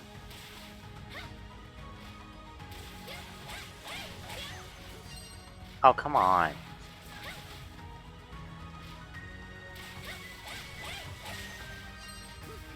Really?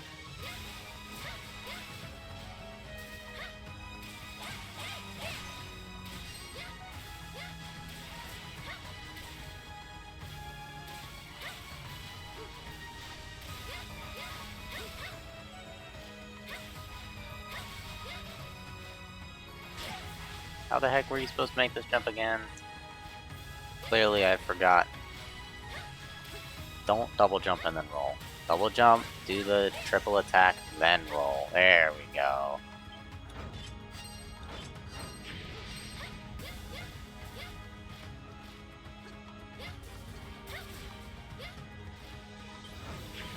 I'm losing my skills. I'm more used to the new, or all story bosses route where you just like glitch up through the ceiling and then go around behind the boss door. And don't need to do all the switch nonsense.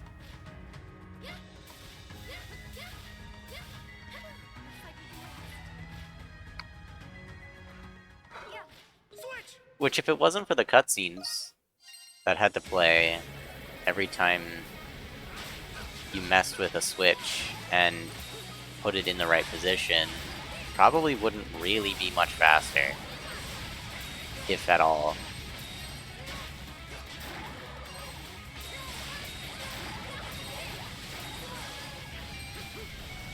Oh dang, they went around the other side for me. Okay. I don't think I've ever seen them do that before.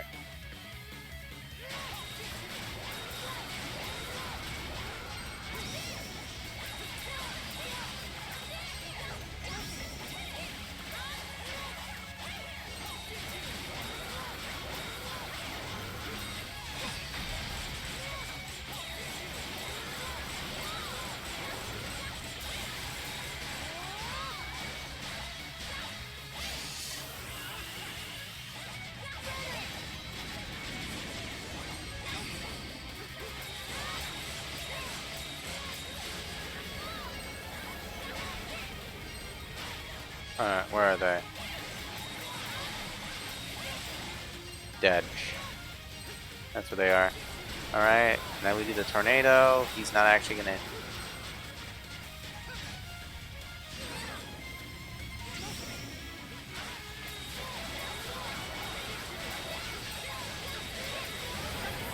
There we go. Basilius is weird with his hitboxes. Like, his hitboxes are actually much tinier than, like, you'd think they'd be, because, like, his cloak doesn't have a hitbox the same way, like, his arm, the staff, his head, and his tail do. So damage glitch just works better. And now I have the Mistletoe. Alright, cool, it did actually work that time. The tree just wasn't big because, you need to defeat Sarai for the big tree.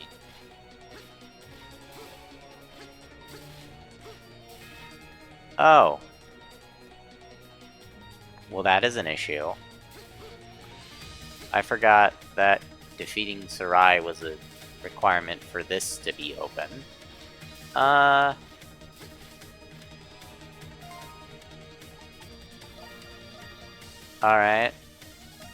Time to deal with some, technical difficulties. Live. Well, not live. Recorded. But, let me see if I can fix this here issue, because I feel like I thought I did this before. I believe it was in 6.5XX? No, not 6.5XX. No, it was in 6.3.0X.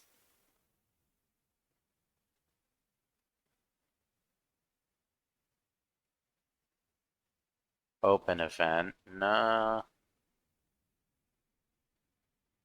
So, yeah, that is completely gone.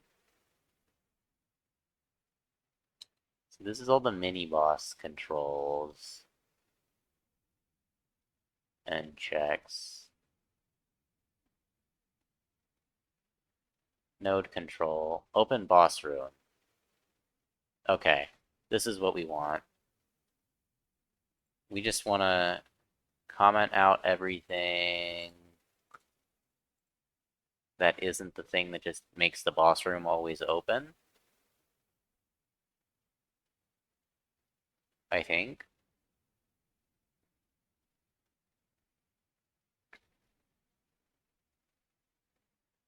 Or will that just let us... Okay. Here's what I'll do instead. I'll just change it to check a different flag. Where is it? Where's the... Here. Just put the Get Mistletoe flag here instead. So now it's open if you have the Mistletoe.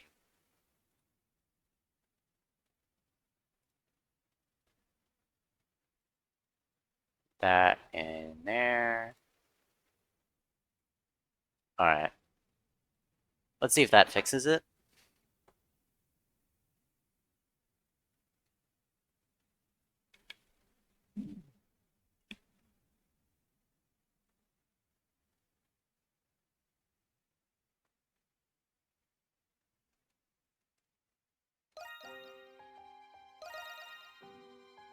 Alright, moment of truth.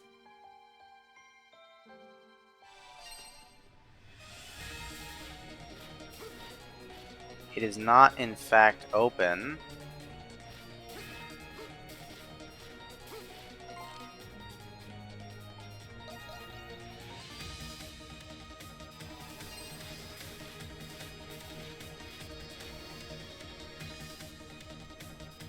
Actually, hold on. The gate is open.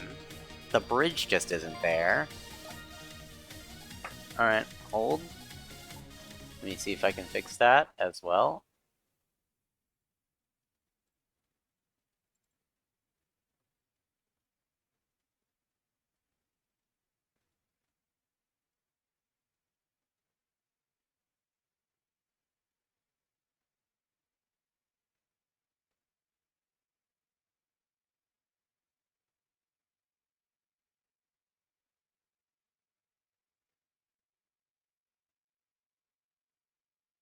Okay.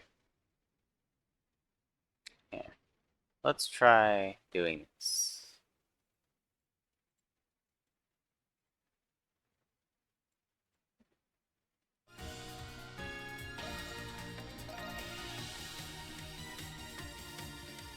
Does that fix it?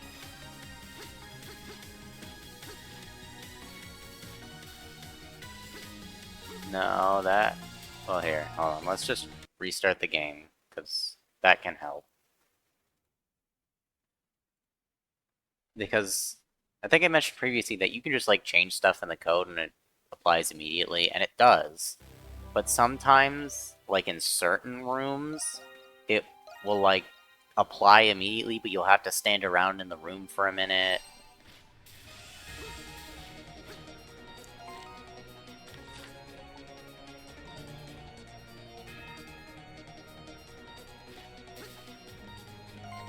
Okay, maybe it's actually in this room's code. Oh wait, hold on. I changed it here, not in the actual game's code. That's why we're having an issue.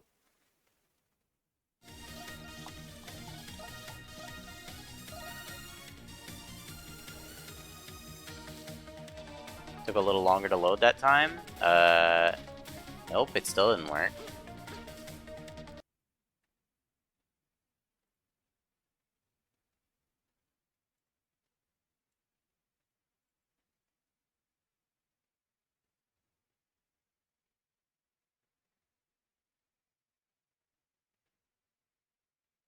Okay, yeah.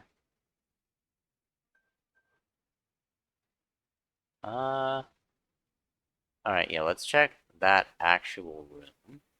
So that's 6101.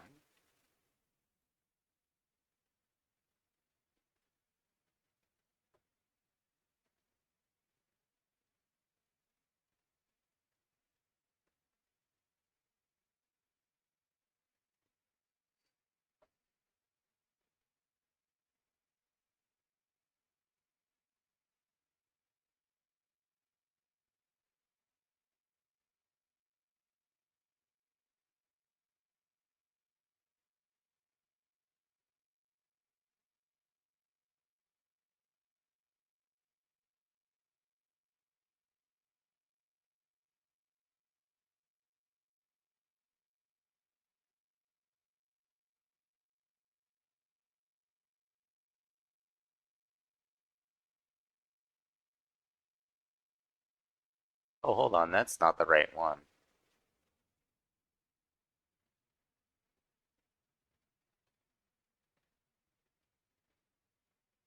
6301.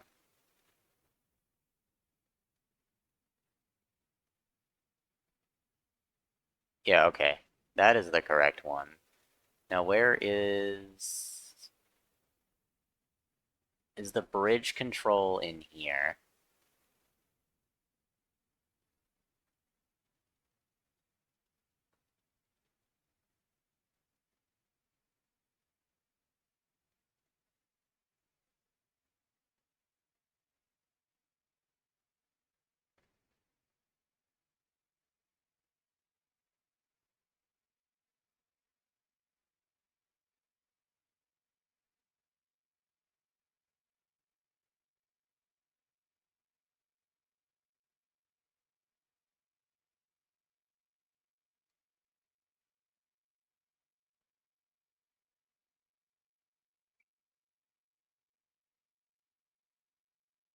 Hmm.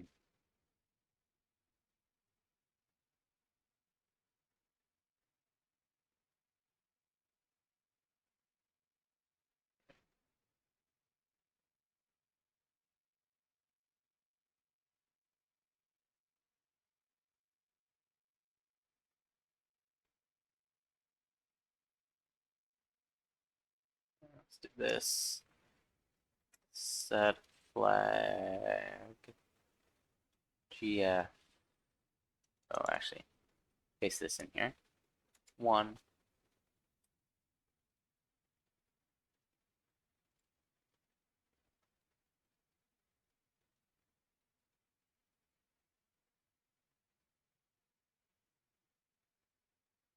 Alright, we'll try again.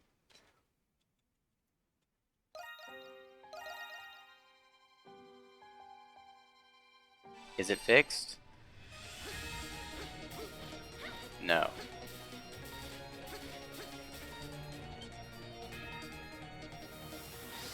Let's try leaving and re-entering. Because it could be a cutscene that needs to play. Nope. Alright. We have one last option then. And we're gonna do...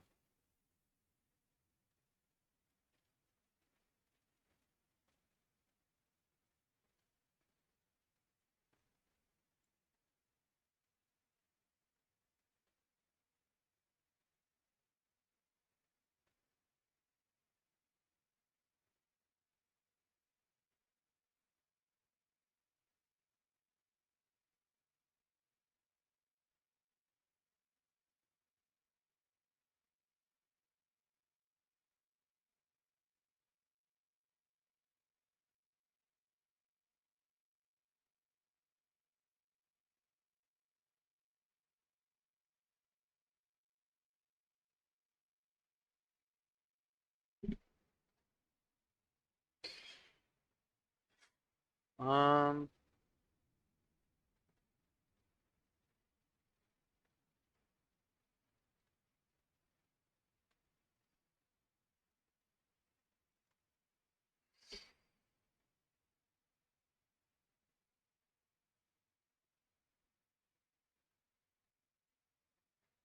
Okay. I'm glad I found this issue. Uh... Hmm. Okay, why are these gone? Those should not be commented out.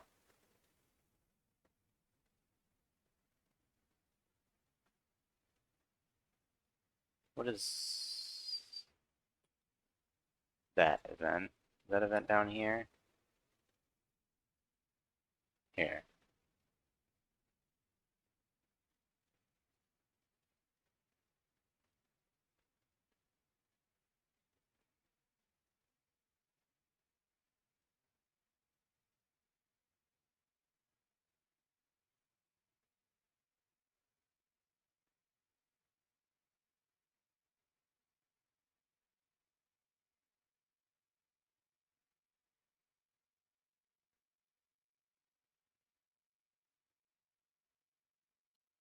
Okay, I don't know why this is commented out.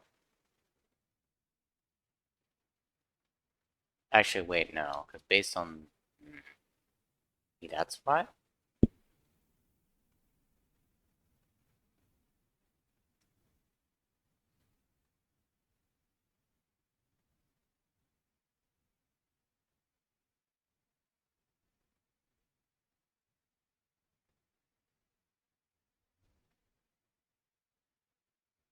I'm try getting rid of this.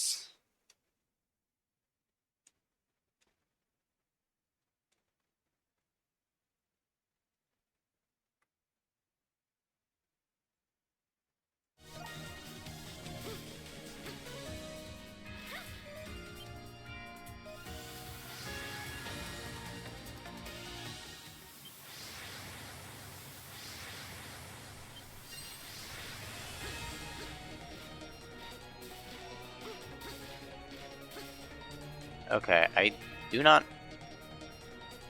I don't think I know what flag controls this bridge.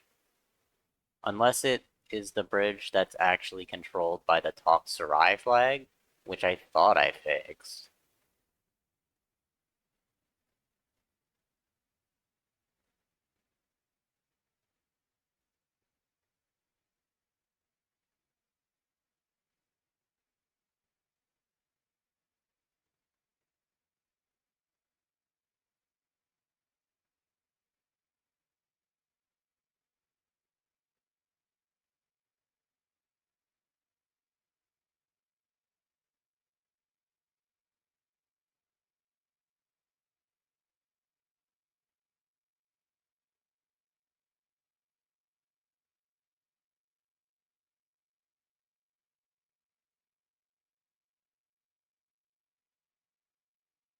Yeah.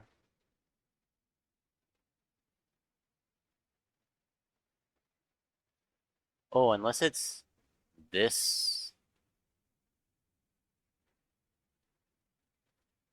No.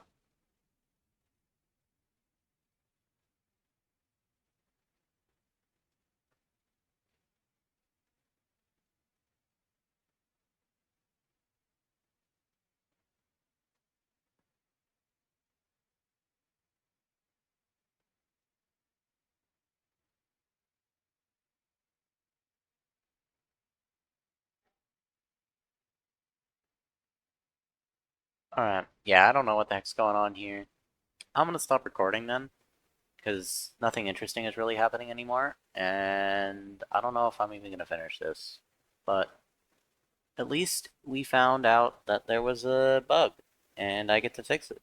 Whoop-de-doo. Alright, I'll see you guys next time. Bye-bye.